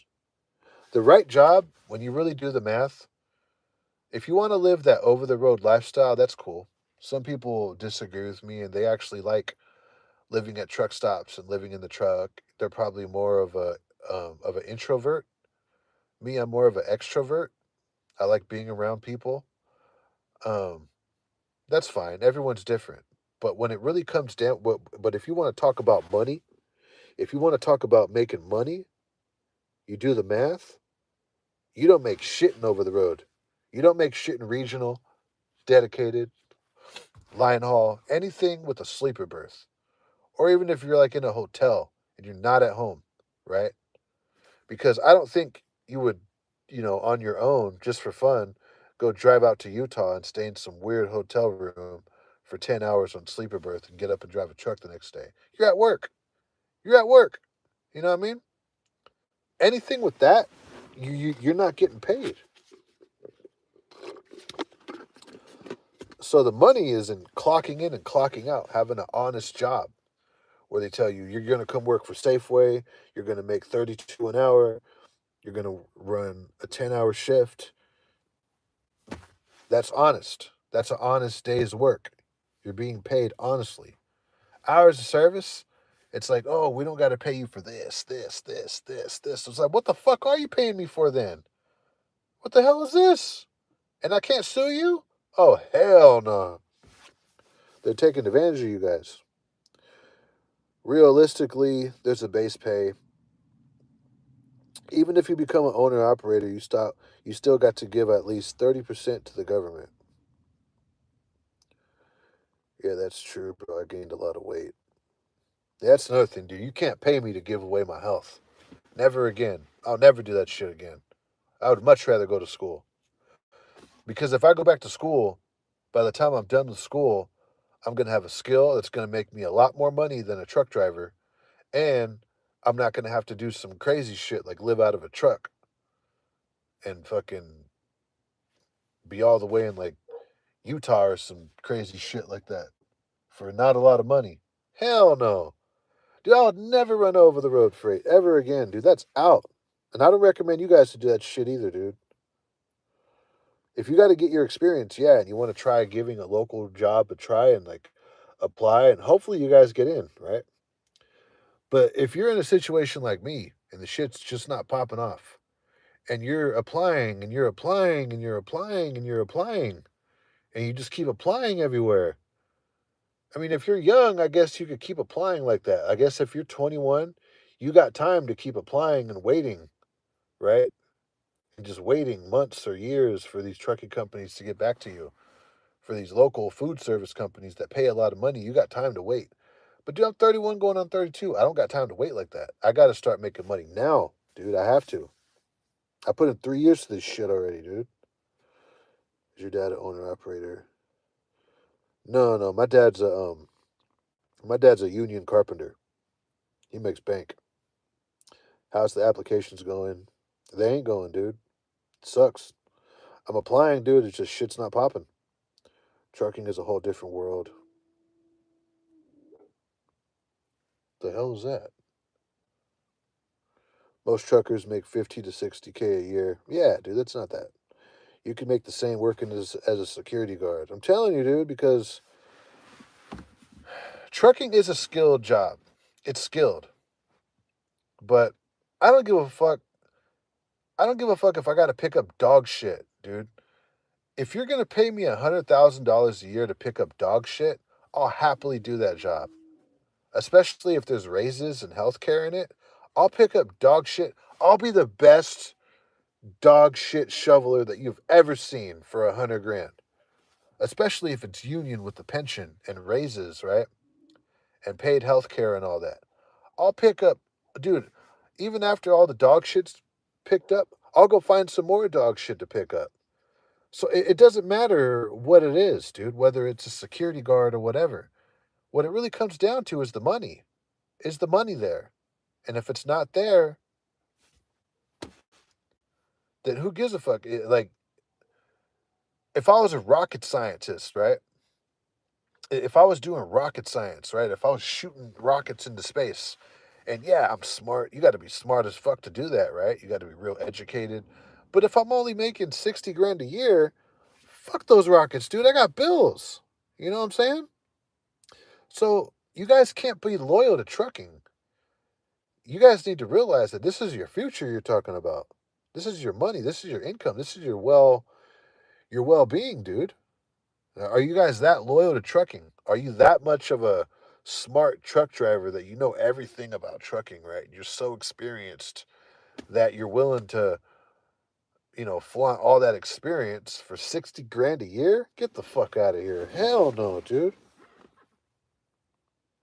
Last year I only made 40K driving local for Walmart on a Schneider account hauling reefer trailers. Sounds about right.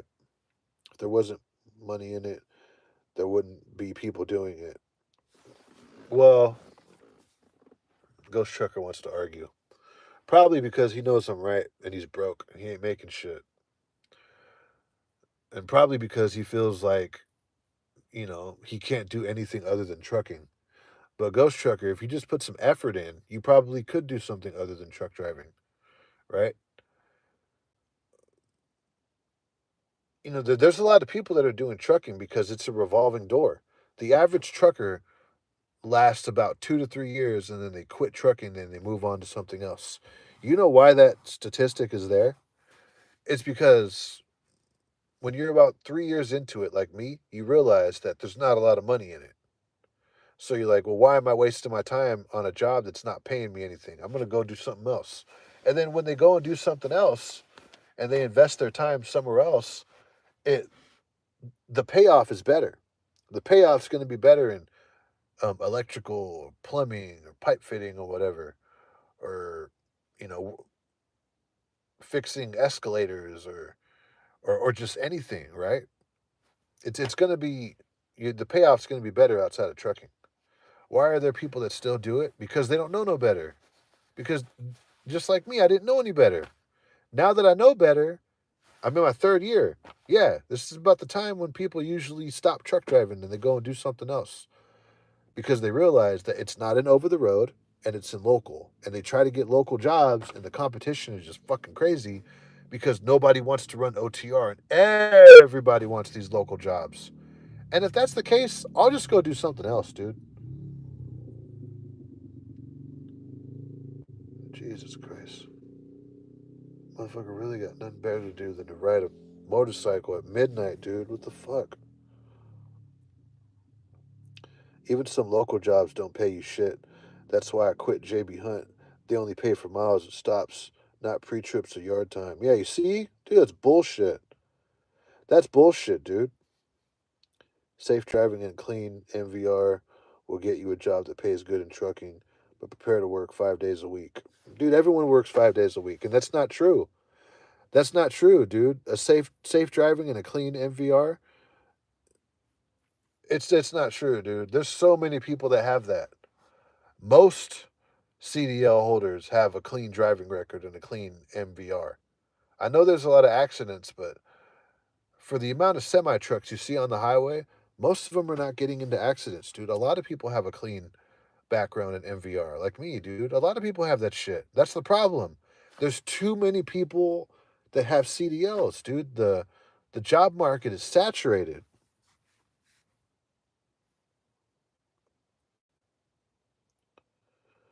Walmart is mostly home daily in London, Kentucky. Whatever you do, don't ever work for Dollar General. I thought about it, dude. I thought about hitting up CR England and be like, hey, you guys got that Dollar General account open? Just because I know they make 100 grand, but then I was like, nah, I'm not doing shit. I'm not living out of a truck again, dude. I'm not doing that shit. Fuck that. Hell no, dude. I gave up 3 years of my life doing that shit. I'm not doing that shit again. This is what I want you to do, driver 761. Walmart private fleet drivers. They don't get paid shit. They don't get paid shit. They're the highest paid drivers, but trucking is a low paying job. So they go home 2 days a week, right? And they make 100 grand. Do the math on that, dude. Do the math on that and put it in the comments. How much they get paid an hour? You know why Walmart says, "Oh, you make 100 grand, 110," because they don't want to come out in front and tell you that, "Oh, we're going to pay you $18 an hour to drive this truck." Walmart private fleet drivers, they get paid around $16 to $19 an hour to go home 2 days out of the week.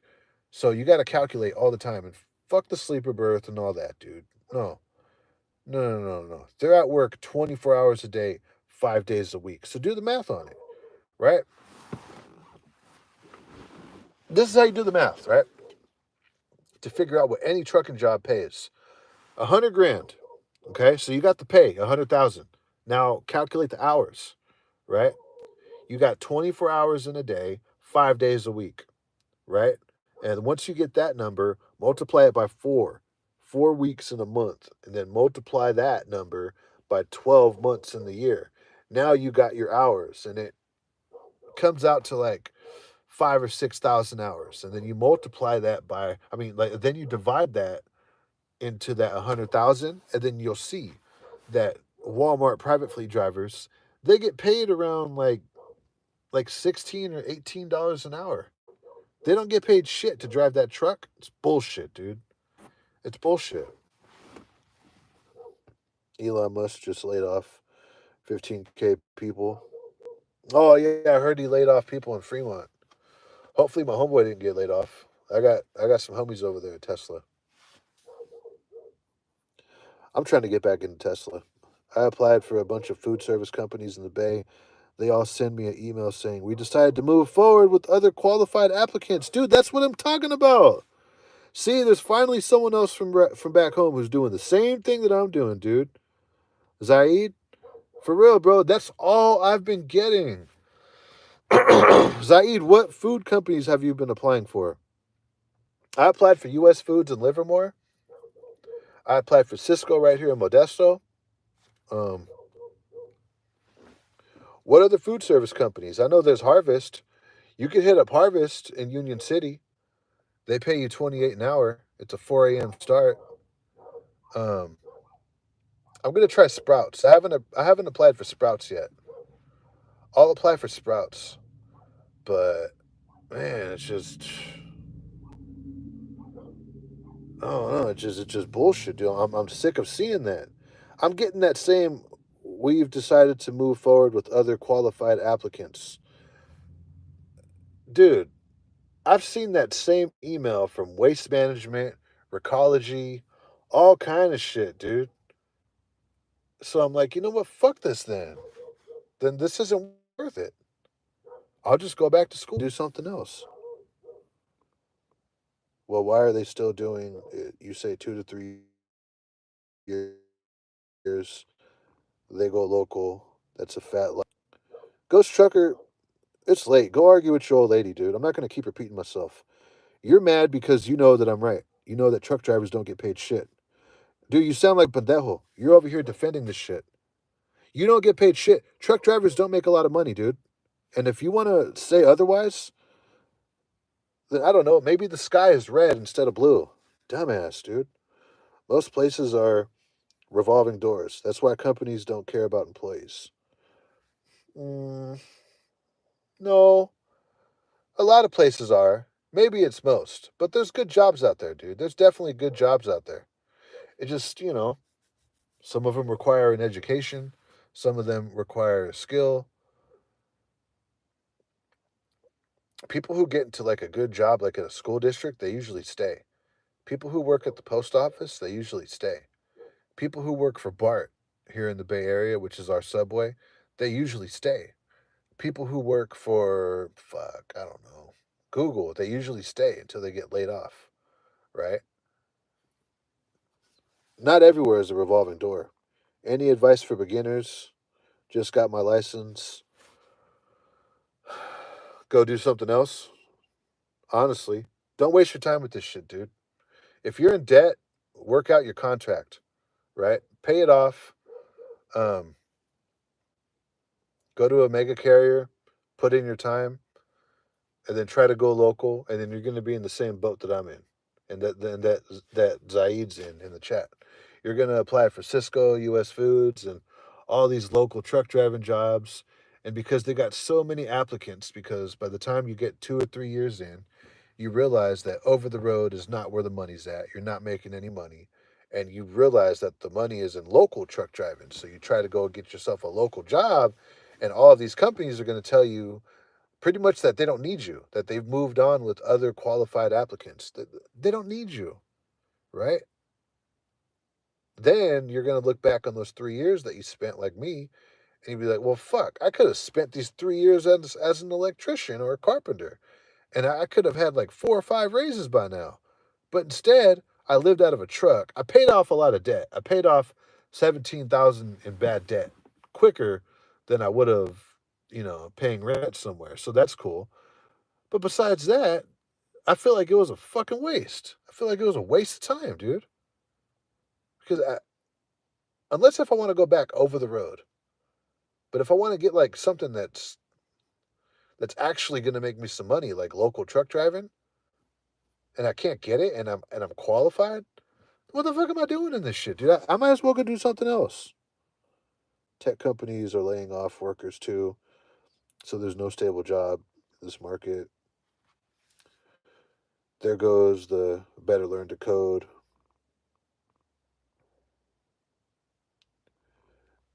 Dunkin' runs. Yeah, I applied to Dunkin' Donuts. I applied there. Sprouts is Penske. Try KEHE distributors in Stockton. I'm gonna screenshot that.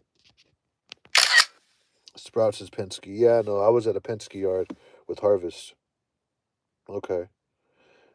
They do Sprouts too, but pay way more.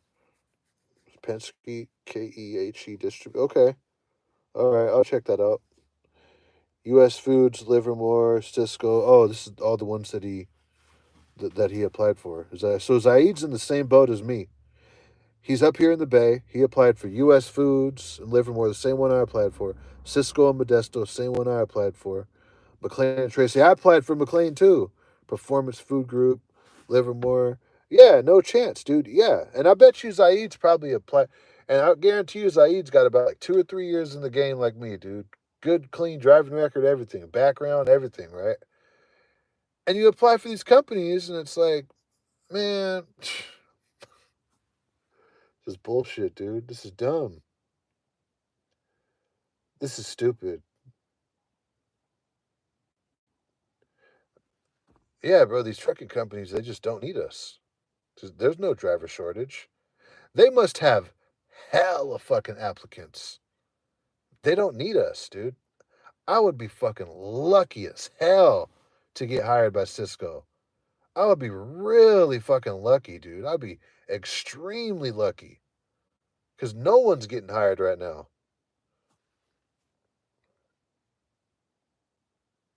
I wonder if I should just work this job for like another month, save up some money, save up enough money to pay for bartending school, or just do bartending school on the weekends if I could do it, get my bartending license, and then start applying at bars and restaurants to be a bartender. right? And then once I get a bartending job, now I got money coming in a trade, right? Because bartending is a trade. It's a skilled trade, right? And you make a lot of money bartending. Now then I'll be a bartender, and then I could go back to school. Maybe I should just do that. Maybe I should just do that right away, like within a month, dude. Because this trucking shit, this ain't popping off. And I'm not loyal to any skill. I'm loyal to my money. Before anything, I'm loyal to money. I don't give a fuck about trucking, dude. I don't. What I give a fuck about is money. Money comes first before anything, dude. And that's the way you guys should be too, man. The old guys running day cabs, driving their new Denali's work, makes good money. Quit bitching and change jobs if you can't sleep in the truck.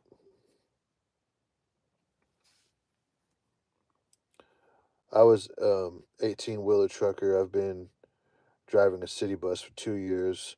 The money isn't great. Should I go back to trucking? I'm just thinking about it.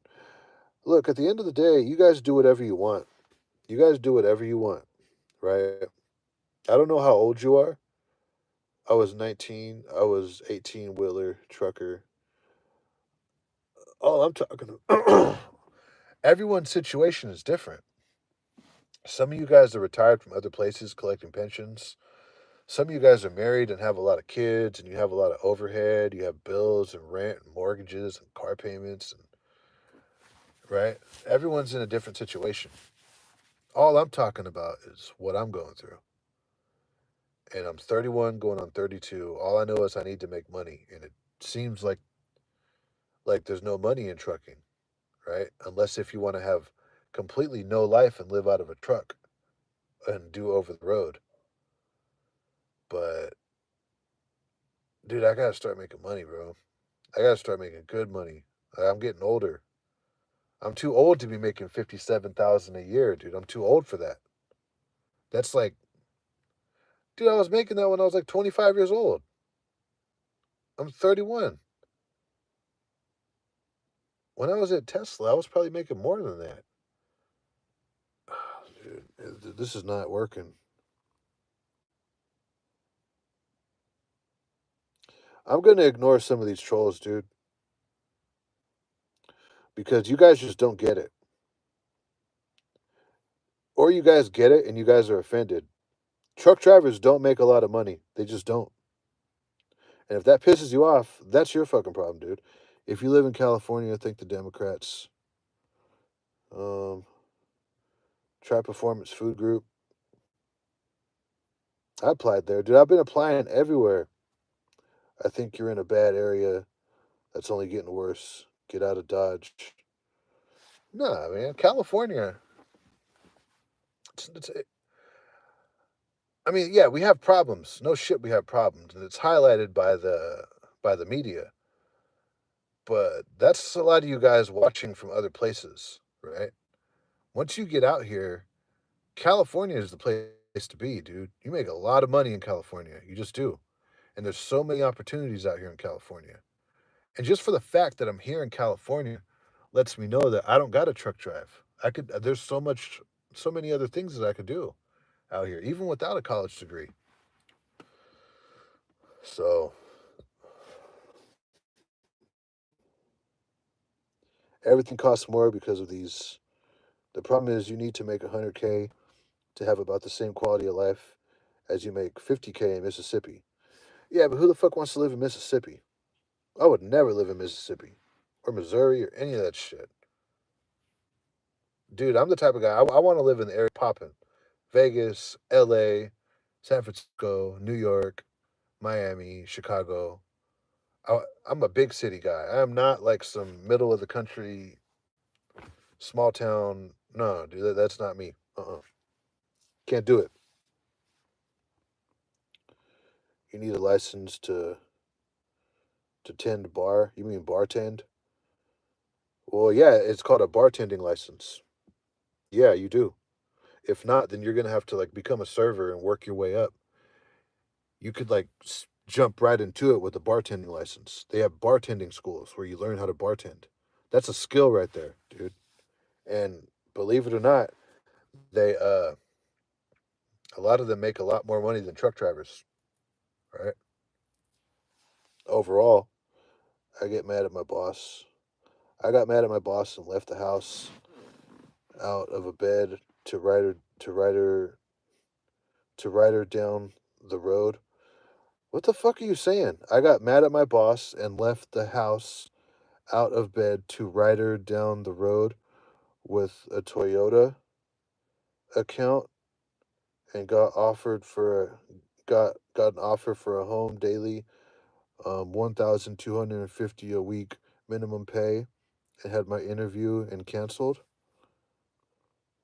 Literally, I made my boss give me the loads I wanted and still work there. I get what I want out of my company and would have no problem getting another job. Within 1 hour, I had another job. Yeah, but the problem with you is you're running like sleeper cabs, loads. You're talking about loads, dude. You're like running OTR. You're not making a lot of money. You're not working at Cisco.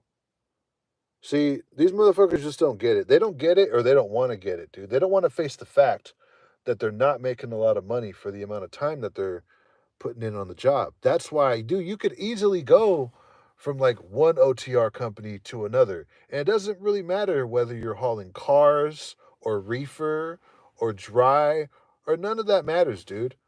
No, because you're living out of the truck. That's the point that matters. And you're not being paid like you should. You're not being paid for all the time that you spend at work. So yeah, of course, I could go run over the road and I could do car hauling from like Sacramento to LA, right? But I'm going to be living out of a sleeper cab. And I'm not going to be making shit, dude. I'm not going to be making nothing. You see, you guys are just in denial, bro. What's not working? What did you do at Tesla? I was a forklift driver at Tesla. Trucking is not working. It's not working for me, dude. I cannot get a local job. I don't know what it is, dude. I keep applying and these companies just don't need me. So I'm like about ready to quit this shit, dude. Just go do something else. Everyone pray for me. Have a heavy drinking and vaping addiction. I do OF and have multiple partners. I fucked everything up. Oh, that's a chick. So, I don't know. I wonder if that's real. That girl says, please, everyone pray for me. I have a heavy drinking and vaping addiction. I do OF and have multiple partners. I fucked everything up. Well, if you want some more partners, that girl, you got a whole chat room full of dudes right here. Some of them are incels, so they'll be glad to lose their virginity with you. So you could fuck your life up even more right here in this chat. Knock yourself out. Let's see. I live in California. It's a joke of a state. See, right away, look, Gen Z, probably an incel. That girl, what's your OnlyFans? See, he wants your OnlyFans already. Yes, you could probably make a lot of money in California, but you'll end up uh, spending. I don't hate you. We just can't agree on most of our talking points. It is what it is. I hope you find a $3 million job you want. Well, dude, what is it then? Ghost trucker? You're in denial. You do the math. Do the math. Look, just admit that you like trucking. If you like trucking, if you like the job, if you like sitting down and like driving a big truck, like a big semi truck, and you like doing your pre trip and you like being on the road and you enjoy the job, then that's cool. Just say that. But when it comes down to money, but if you want to talk about money, what matters, it's not in over the road trucking. It's not in anything that has to do with the sleeper cab. It's not. Just admit that. Because if you can't admit that, then you're not being honest with yourself. You're arguing. You're not arguing with me. You're arguing with your own situation and you're trying to make light of your bad situation, right? Because it takes a lot to It takes a lot to realize that you've wasted your time. It takes a lot to realize that, hold on, what I'm doing isn't working. Let me do something else. It takes a lot to do that, right? So those who argue when I point out the fact, well, just do the math yourself. Do the math yourself. 24 hours a day, 5 days a week for 100 grand comes out to about $18 an hour for a truck driver. It's bullshit. And that's Walmart private fleet. That's where all you guys want to go. All of you guys want to go to Walmart private fleet, or not all, a lot of you guys want to go to private fleet and make $18 an hour, and that's significant to you, right? The rest of you guys are making like $7 an hour working at these other trucking companies. It's bullshit. It's bullshit. And I think it takes a lot of humbleness to realize that what you're doing is not working and that you want to go do something else that will work better.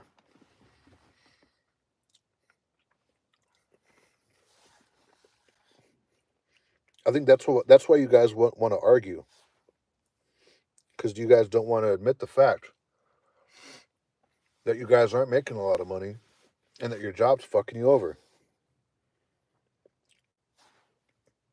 What it is this: the way I say it pisses people off. The way that these other truck drivers say it, like, oh, we need to come together. Oh, these mega carriers, you know, they're ruining the industry, and they're they're bringing down the rates, and truck drivers need to be paid more. We all need to come together. What I'm saying is this: just quit. Just quit. Just go do something else. This isn't worth it. And that right there, because I'm not like soothing you and shit. I'm not like patting you on the back. I'm not giving you a hug. No, dude, I'm giving you a kick in the ass. So that's why you guys get mad. I get it, because I'm talking to you like a man. I'm not talking to you like some fucking like some soft ass dude, bro, who's trying to like, oh, it's okay. No, dude.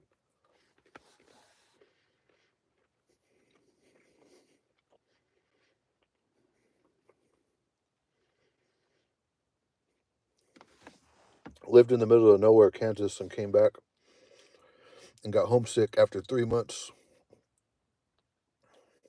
So depressing.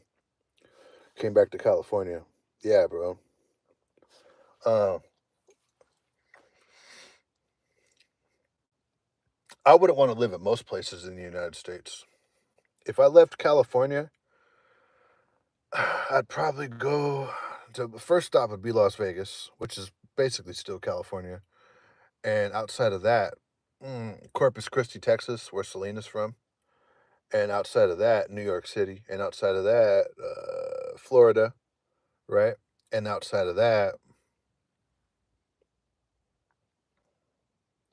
maybe like Huntsville, Alabama. And outside of that, maybe somewhere else in Texas, or like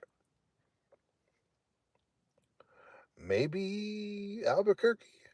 Maybe Albuquerque, or I don't know, Laredo, somewhere where there's a lot of like Chicanos or like Mexicans.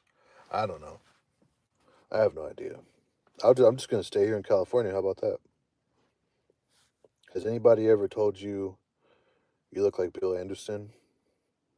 I don't know who that is. Seems the barriers you have are ones you've created. Good luck to you, though. Day cab at Central Transport, first year, 112, way better than Cisco. Let me see. I screenshotted that. I'll apply at Central Transport. Schneider Walmart, dedicated in London, Kentucky, will hire you immediately on a local home daily running sleepers, and you can sleep on the lot. Uh, I'm good. I don't want to live on the East Coast. It gets snowy out there. That sucks. There's a lot of low clearances on the East Coast. That sucks. And You don't make no money on those Walmart dedicated accounts. I did that shit for almost 3 years, dude. In the beginning, I did, but all the other people, like in Colton, the drivers in Colton on Walmart dedicated, they weren't making shit. What happened to the mail job? I'm doing the mail job. I'm still doing the mail job. I still got my job. It's just, dude, I know that that's a temp job. And I can't keep working a temp job forever. I can't, dude. Um, I need like a real good job, dude. I need to get into Cisco, US Foods, something that's like union, has a pension and a whole lot of raises. And, you start off at like 36, 37 an hour. I need something like that, dude. Because this shit just isn't working. My friend's dad's a trucker and he cheats on his wife all the time. Well, that's cool. Um, I don't know. I mean, whatever floats your boat. Some local trucking companies in New Jersey are very low on loads. Well, yeah, that's everywhere. Trucking is badass. Yo, Augustine, you try Southwest and MB. I don't know what that is. My favorite part are the lot lizards, bro. You live in Cali, just grow weed. I admit that it is shitty, and the fact that you are away from your family. I don't plan to do it forever. The reason for me getting my CDL was for the job security. Um, if you run over the road, yeah, you're gonna have a bunch of job security. You're always gonna have a job, but dude, there's a lot of jobs out there that will give you job security. If you're a bartender, you'll have job security. I don't do nothing. I just like what the hell. Demand may be low where you are, but don't shit on everyone else. See, driver 761, he's really offended, right? See, people like him that keep, arguing and keep commenting and sticking up for themselves, I guess. I feel like they understand it more than or just as much as other people in the chat, but they know that I'm right and it offends them. Dude, the other night I was running down my pay and I saw that I thought I was doing something right because I'm making finally a consistent paycheck of 1,200 a week. And I ran down the numbers right here on the live and I showed it on my phone. I was like, dude, I'm only making 57 grand a year. And right here on the live, I was like, dude, I ain't making shit because I'm not, right? But people like Driver 761, instead of just being able to admit that, they want to stick up for it and they want to like argue. I mean, you're broke, dude. Argue it yourself. You're not making no money. That's what it is. You say you're making like 100 grand. You're making like $10 an hour, dude. Because you're running like a sleeper. You go home like on the weekends. Yeah, you're probably making like the Walmart private fleet drivers. You're probably making like $18 an hour to be a truck driver. If $18 an hour to be a truck driver for you is worth it, do whatever you want. I don't give a fuck. I could really give a fuck. For me, that's not enough. That's nowhere near enough. I could get an $18 an hour job at a warehouse. Uh-uh.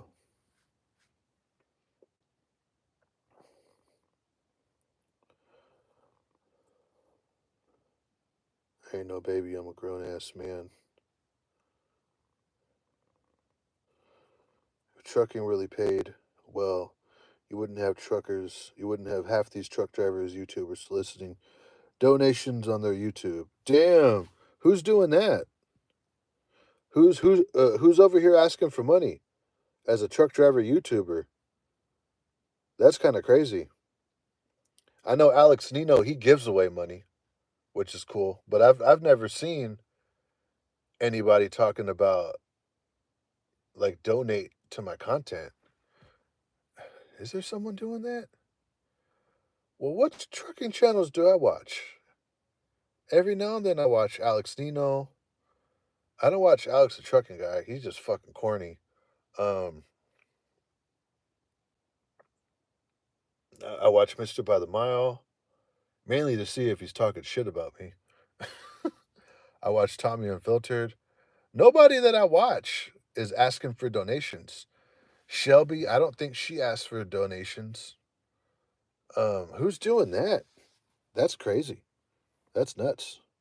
Texas is the Lone Star State. It's where I'm from. That's cool. There's a lot of Latinas in Texas. You're always complaining about the pay. Why not just quit instead of saying everyone else is a fool? Who said everyone else was a fool? I think you're just offended and you feel like I'm calling you a fool. I mean, look, don't speak, don't put words in my mouth. I never said that everyone was a fool. I'm just pointing out the fact that truck drivers don't get paid shit. If that makes you feel like a fool, then that's what you're saying. So fuck off. How about that? Some OTR guys are so lazy when I got my first local job and said I made better money but had to unload. Some OTR guys I talked to said, oh, hell no, I would never unload. I unload.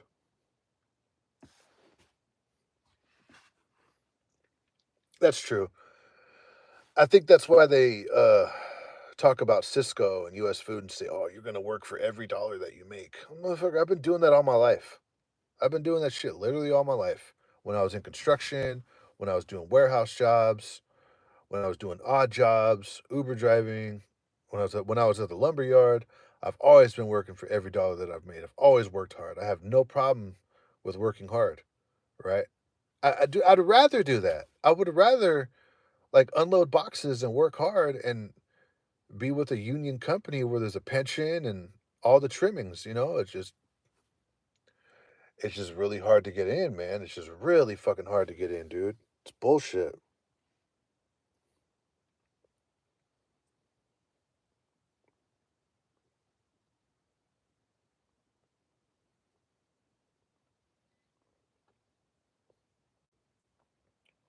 Yeah, driver 761, he's all mad.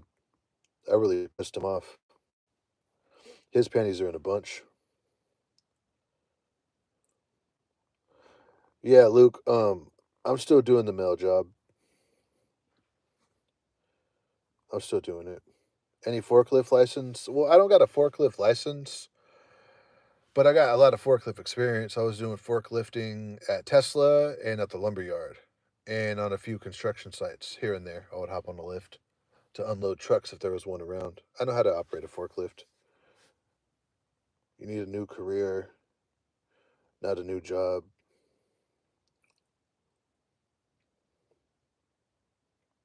You do too, driver 761. That's why you're pissed off because I'm pointing out the fact that you're broke, that you don't make a lot of money. You're not broke. Broke is like when you have no job, like when I was unemployed. That's broke. When you're running through your savings and shit, that's broke. But you're not making all this money like you think you are. A lot of truck drivers, like they flaunt it. They're like, "Oh, dude, I made 100 grand last year." It's like, "Oh, what'd you do that?" And my trucking job, I run from here to Kansas and back. It's like, "Oh, you live in the sleeper, so you actually made like 50, right? Because you're getting paid like $15 an hour when you really calculate your time." The thing about truck drivers is, dude, they don't calculate their time honestly, and that's the problem. You have to calculate your time honestly. If you're not calculating your time honestly, then you're gonna be a pendejo like this idiot right here in the chat, 761, talking about, oh, I'm making all this money. You ain't making shit, dude. You're living in a truck. You're not making anything. You're not. That's why you're mad right now, because I'm pointing that out. Does that truly even exist in this economy? Talking about LAX airport jobs increasing. I just got out my local job. I'm thinking about using my money from trucking to pay for welding school. Do that. Yeah, yeah. You could do that. You can go to trucking school. You could definitely do that. Welding, I might do that. I'll do welding. Open a bar and a weed shop in Vegas. Yeah, dude, that there you go. You'll make big money doing that shit. Dude, wait, Vegas. I was about to call it Vegas. Vegas, dude, they're just turning into fucking a druggy town, huh? Fucking bars and weed shops everywhere in Las Vegas. I start a business. I want to start. I want to start a YouTube channel. It's just I need money to do it. I realize that I need money to do it. Money in my own place. That's why right now I'm focusing on what I'm gonna do.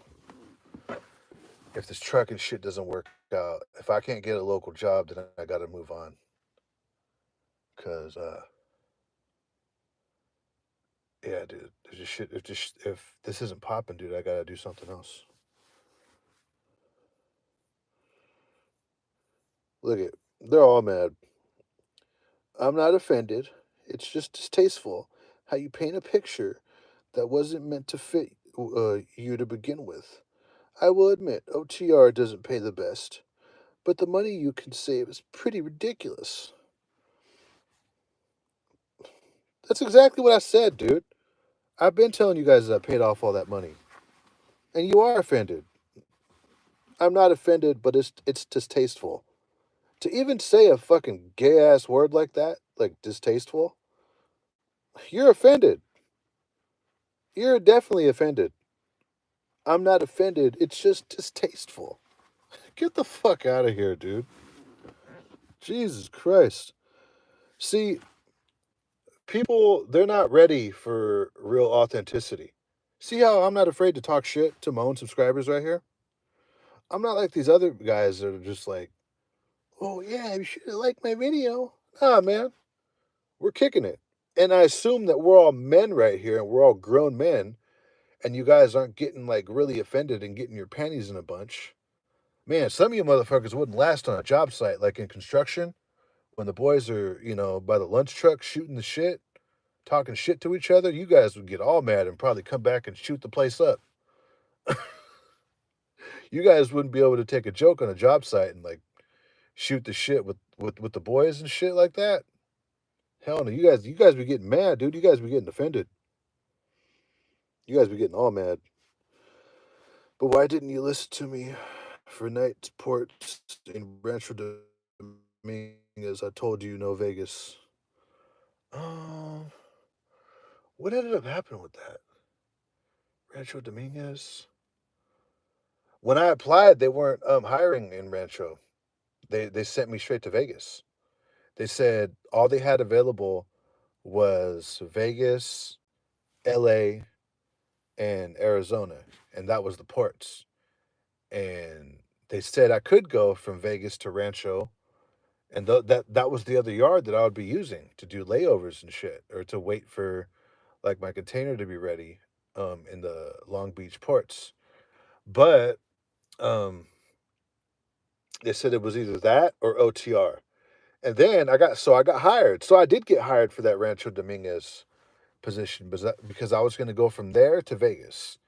They said I was mainly just going to be going from Vegas to Rancho, just back and forth, right?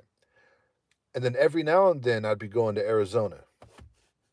And then I got hired and they just put me on OTR. So I did listen to you. I took your advice. I got hired for ports at night transportation, but that's why I quit, because they didn't give it to me. Dude, they put me on over the road. So I was like, you know what? Fuck this shit, dude. This is bullshit. You guys told me that I was getting hired for ports, and you got me running up here to fucking Idaho in the blizzard? Fuck you guys, dude. You guys are liars. And then I met other truck drivers. Like I met this older black dude um who lived in Vegas. I met him at the Southern California yard. Not Dominguez, but was it Colton or something like that? Or no, Fontana. I met him at the Fontana yard, and him too. He was like, dude, I've been trying to get on ports. Like, I got a port truck, but I'm doing nothing but over the road. And I keep telling them to put me on ports, and they just give me OTR. So he left the company too. So that's been going on with hella people, dude. Everyone tries to get hired on with ports at night, and they end up just getting put on OTR. And it's like, you know what? Fuck this. I'm out. That's why I left. You know? Let's see. One of my friends moved from Chicago to Modesto and works for Tesla. Yeah, yeah, I could try to go back to Tesla. That wouldn't be that bad of a move. They're working like 412s, like 4 days a week, 12-hour shifts, so they get a good amount of overtime. And I got a homeboy who works for Tesla. I can get into his department and make good money. So I'll apply for Tesla. The thing about Tesla is that's not really a skill. They're not union, and you could get laid off at any moment. If you get laid off at a union job, it's almost like you're not really getting laid off. It's almost like you're just being told to be on unemployment until further notice, and then you're gonna have your job because you're not getting fired. You're just getting laid off, but you're still with the Teamsters, so they still got a job for you, right? Tesla. I mean, I guess I could. You could become an engineer at Tesla just by climbing the ranks at Tesla. You don't got to go to college to be an engineer. They'll literally train you to be an engineer at Tesla on the job. So that's cool, and you'll have that on your resume. And Tesla looks really good on a resume, dude. That looks really excellent on a resume. Um, I'm so glad I work for Tesla. It looks really good on my resume that I was at Tesla. You could be a manager, but it's not like you're a carpenter. It's not like you're even like a truck driver. You're just like a forklift driver, or you worked on the production line. And it's like, well, where could you really go with that? You know, especially if it's not union. I don't know, but it's better than trucking. I'll tell you that. Keep trucking. But the goal is to YouTube full time. Yeah, I mean the goal is to do YouTube full time, and I'm thinking I might do like a reaction channel or something. But in the meantime, dude, I got to get a job. Like I got to get a job to pay for like wherever I'm gonna shoot, like my apartment, to find out where I need a job to pay for like a studio to shoot content, right? Or to, if I become a bartender, I could move back to San Francisco and like live in the city, and I could get a bar job in the city. I wasn't gonna get those bartending jobs in the city because I don't have no experience in it. So maybe I should just go to bartending school and just become a bartender. They make good money because, dude, this trucking shit just not popping. I know plenty of happy truck drivers. I can't see why you have I could see why you have difficulties. Your problem is you think you know everything and assume everything, yet you know nothing. No, your problem, Shadow, is that you're just offended, just like Ghost Trucker right here. See, when people can't have the right to speak their opinions, you get offended. You guys are the ones that are obviously offended, leaving essays and shit. You guys are offended. You know why you guys are offended? Because men have such a fragile ego. The male ego is way more fragile than a woman's, especially these days. Guys are so feminine. You can't point out the fact, like, hey, dude, you're not really making that much money. Do the math. You're making like 13 an hour, right? Like, you can't whip out a calculator and punch in their times, look at their paycheck and calculate, no, this is what you're actually making. That company's lying to you, right? Right? You do that, oh, God. You get guys that are all, you think you know everything. Like little bitches, dude. Like little broads. That's the problem, is guys are too afraid to like be vulnerable and admit like, huh, maybe I'm not really making money like that. Maybe they are fucking me over. No, but their ego is so fragile that they just can't admit that, right? And if you do point it out to them, oh, you think don't speak for me, dude. You sound like a little bitch. You do. Grow up. Be a man, dude. Being OTR doesn't mean you save money. I've been local for 10 years and never been OTR, and all I see is OTR guys complaining, not local people. Yeah. Yeah, I mean, dude, most of the truck drivers that do complain about pay and all that are over the road truck drivers. But then when someone else points it out, you know, and when you point it out in a way that's not like like kissing their ass, they get all offended. They get offended and they start crying in the comments like that. Stupid. All I'm saying is the same thing that what's his name? That Smart Trucking and all these other trucking channels, these trucking advocates on YouTube who are advocating for more pay, higher pay and better working conditions for truck drivers. I'm saying the same thing.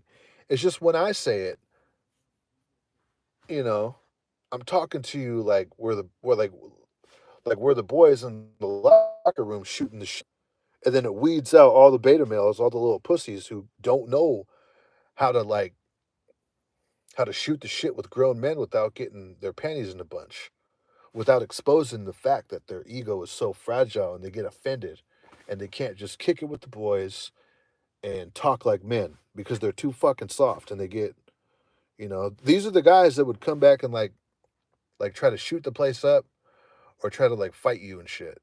Oh, what'd you say? Oh, yeah, let's fight. Oh, you're a bitch. You know, I can't stand guys like that. They're so fucking fragile, dude. They're weak, really. They think it's strength, but they're showing just how weak they are. They don't know how to, what's the word? They don't know how to socialize and you know, just kick it with the boys without getting their feelings all hurt. Very emotional, right? My bank accounts would disagree. Just like this guy brainwashing people claiming there's no money. Brainwashing. Who the fuck is brainwashing someone, dude? You're hell of offended. Dude, ghost trucker, you're broke. You're not making no money. Get over it. More than me, you should go find something else to do if you're this mad about it. Come to Martin, bro. It's lit here. No, I'm cool. I tried that. Remember, it didn't work. Always a barrier with this guy. Tesla just laid off a bunch of people. Yeah, but you don't know who those were. Those could have been IT people. They were most likely tech people. They probably weren't people in production, right? The people that have been getting laid off, it's mainly been um, unneeded tech people and you know, like managers who are managing shit that doesn't really need to be managed, or they restructured a department in a way to where they could let go of a lot of like the overhead, like mainly the management, you know. Companies have a lot of managers and a lot of overhead, people that are being paid that don't need to be there at the end of the day. Those are probably they probably weeded through the company and shrunk it like that. So I guess, maybe old Elon, he's not as rich as they say he is. Well, maybe most of them are complaining. OTR guys, I never seen local guys complaining about not getting paid. Yeah, because local is where the money's at. Because local truck driving, that's where the money is. Over the road, you don't make money in over the road. That's why local guys never complain, and that's why over the road truck drivers they say, "Oh, I would never work at U.S. Foods. That's too much hard work." And then they turn around and say, "Oh, we need to be paid more." Well, then stop doing over the road, right? You should just make.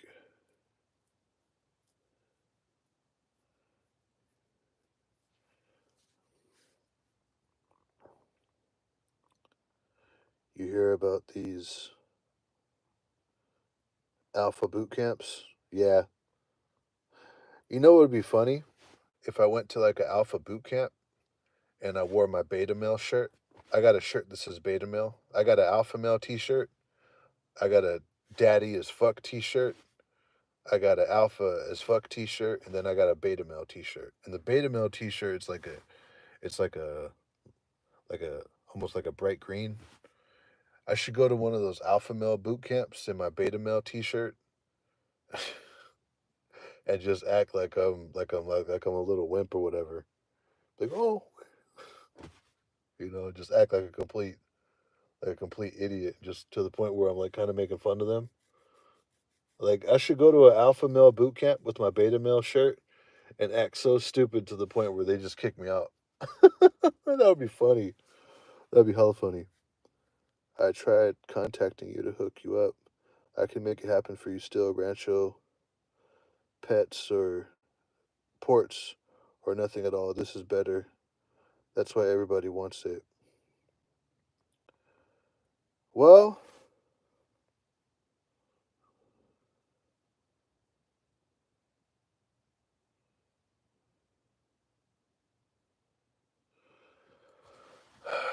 Rancho,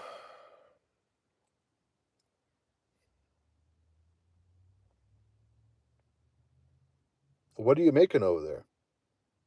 You making like 1,500 a week or something? I don't know, dude. My settlement says 16 to 18 a week. I barely work, and I'm home 3 days, 3 times a week since I live 30 minutes away from my terminal. I got lucky. That's cool. Keep that job then, if it's working for you. If whatever you guys got is working for you, do that. I'm mainly talking to people that are looking to get into trucking. I'm telling them, especially the youngsters, to go do something else. There's other things that you could do with your precious time that are going to give you a bigger payback, right? That are going to give you a bigger payoff. I will give you 1K from the 1.5K red. Oh, from the referral? You wouldn't have to do that. You can keep your referral. I don't need no money. 250 a day layover, 300 a day on the weekends. Detention from 1 hour. Martin. Oh, he's at Martin Transport. That's cool. I get you. Men lost what they had through the ages. My grandpappy was a real man. He used to, damn, he used to, fuck. His granddad, he used to keister firearms and tobacco across the Mexican border back in '83. He was a gosh damn, he was a gosh darn war hero. Sounds like it if he's keistering fucking straps, dude. Sadly, he passed away in '96 due to a broken heart. The burst colon had little to do with it. Damn. Went out like a savage, too. You can't let somebody's word affect you emotionally. You gotta have thick skin in this world. I'm sure it wouldn't be a stretch. Too soon, Colt? RP Poppy, I make 2K before tax. Oh, so you make it 2K before tax? So yeah, you're probably bringing home like 15 a week. In LA, I don't know, dude. I'm gonna get off here pretty soon. I'm gonna get off here right now. Yeah, I just wanted to, you know, this shit's just not working right now. I'll give it like another month. If Cisco turns me down again, dude, and US Foods turns me down again, like for example, if all of the applications that I put out, if they all turn me down again, dude, this might go on for another year, them turning me down. And I'm just working this mail delivery job at a temp agency. I can't let a whole year go by. That'll be 4 years in trucking where I'm getting nothing out of it. Where I got my time in, I paid off my debt, right? I got a car, but I still don't got my own place because I'm still not making enough money to afford it. That'll be another year wasted that I could have invested into going back to school, where I could have invested it into going to bartending school and getting a skill that's going to pay me more money. Or, now my opportunities open up more because now it's not the trucking jobs that I'm eligible for. Now it's bartending jobs that, probably pay more. Now, if I become a bartender, oh, all of a sudden, I could move way more places that are cooler than I would be able to if I was just a truck driver. If I'm a bartender, shit, I can go move down to Santa Barbara, right? I could move anywhere like in LA, Vegas, right? I could move back to San Francisco. And since I'm just a bartender and I'm not a truck driver, shit, I could move up to Portland. I could move to a state where there's snow, right? Especially if I live close to like whatever bar it is I work at. And then while I do that, I go to school. That's probably what I'll end up doing rather than just like letting another year go by and I'm just a truck driver, you know? And I'm applying for US Foods and Cisco and they're just not hiring me. So, with that being said, be sure to smash the like button on this video, subscribe to the channel. How much is temp pay? Right now, I'm getting paid $30 an hour. I'm getting paid $30 an hour, $45 an hour for overtime. I'm doing about 9.5 to 10 hour shifts a day, 5 days a week. It's cool, but it's just a temp job, dude. There's no pension in this shit. There's no stock options, you know? It's the kind of shit I'm thinking about, dude. I'm thinking about like there's no company paid healthcare. None of that, bro. There's none of that shit. And it's not just me. I mean, you guys saw it in the chat. Like there was someone else right here in the Bay Area that's in the same position as me that's trying to get jobs, dude. He's from the Bay. He's applying all the way to Modesto. That means he would be commuting all the way to Modesto, or he probably has folks where he could live out here in Modesto. And all of these jobs up here, dude, they say they're hiring, and then you apply for them, and they tell you to fuck off. So if that's the case, you can only do it for so long until you got to go do something else. And it sucks because it's like, man, well, all the time I invested, I thought I was going to be in this line of work for like the rest of my life until I retire. Well, turns out that's not the case. And if that's the case, then how could I confidently like recommend someone else to be a truck driver when they might go through the same thing? So at the end of the day, I'm not giving advice. You guys do whatever the fuck you want. I'm just telling you, dude, this is what I'm going through. And it could be what you end up going through if you become a truck driver too. So just think about that.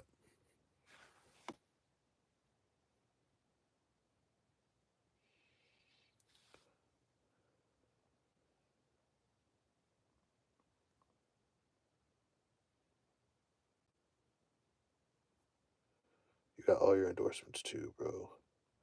Go get the money. Well, yeah, there is bartender school in Manhattan Beach that I know of. Oh, okay, down in LA.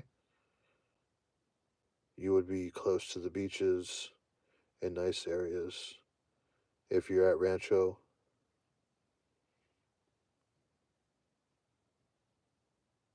I could find a bartending school up here. I could find one like probably right here in Modesto. If not here in Modesto, Stockton, Sacramento for sure. I could definitely find one in the Bay Area. I could find one. And I think it's only like 2 weeks, probably a month at the most, right? To do bartending school. And then from there, dude, I can get a job straight up like that.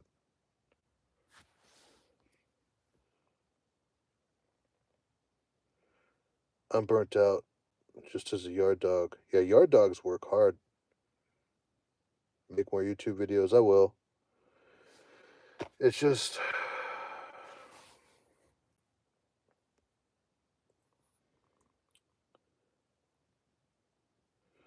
you could write me on Instagram if you want to send me a DM, Emerson.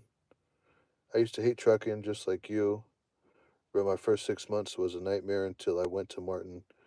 I was broke, stranded, and missed my girl. I recommend people find a company in their state. Well, it's not that I hate trucking. I don't hate trucking. It's just it just sucks, dude. I'm pissed off that I can't find a local job. And what really pisses me off is that they're constantly hiring. They're online all the time talking about, oh, we're hiring, we're hiring, we're hiring, we're hiring. And then you apply and you find out they're really not hiring. So I was like, what the fuck are you guys doing then? The fuck? And, especially when I spent all this time and I invested all this time to, get my experience, get all my endorsements, all the shit, right? Most of the time I spent at the same company, so I didn't job hop right away. And now it's like, oh, what the fuck? You guys aren't gonna hire me? What the hell? I mean, I got a good driving record. I got all my endorsements. I got 3 years in. What more do you guys fucking want? You're moving on to more qualified applicants? What is that? Someone who has 10 years experience? I mean, if that's the case, say that on the resume or on the application. It's not that I hate trucking. It's just I don't got time to keep waiting for this shit. I got to move on pretty soon. If I can't find a local job, then I'm not going to be a truck driver because I'm not doing over the road. Fuck that. I'm not going to get paid pennies to live out on the truck. If some of you guys are cool with that, fine. I'm not cool with that. I'm not going to let a trucking company get over on me for another year running over the road or dedicated or anything with a sleeper cab. I'm not going to be working for $12 or $10 an hour driving a truck. I'm not doing that. Nope. There's other things that I could do that I can make more money with, you know? Nah, dude, no. It's not. The real winner is not regional or dedicated. The money is in local where you clock in and you clock out. I'm telling you. You do the math, right? Just run the numbers down. If you go home, say you go home every other day. So you're at work for 24 hours a day, right? Crunch the numbers down and you come up to like 18 or $20 an hour. Cuz make no doubt about it, you're at work. And you should be paid for every hour that you're at work. And you are paid for every hour that you're at work when you're over the road or dedicated. It's just that you're not paid much. You're paid like 14 or 15, $10 an hour or some bullshit like that because you're living out of a truck, which means you're not that's not your house. That's your job. You have to calculate all the time you spend at work and divide that against your paycheck. And then you'll see how much you're getting paid an hour. And you're not getting paid much. They said they're hiring because it shows company growth. Well, so they could say the company's growing when not to all their shareholders, when it's not growing to all their shareholders.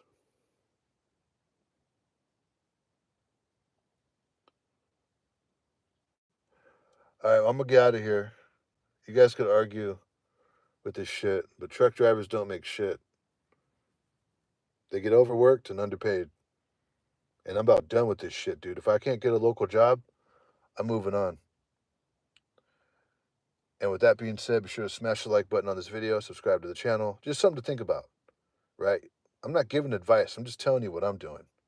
And if you are looking to if you're looking to getting into truck driving, I mean, this might end up being your reality 3 years down the line where you realize that, hold on, there's no trucking shortage. I can't even get a local job. What the fuck? With Pepsi or anyone, right? Peace out.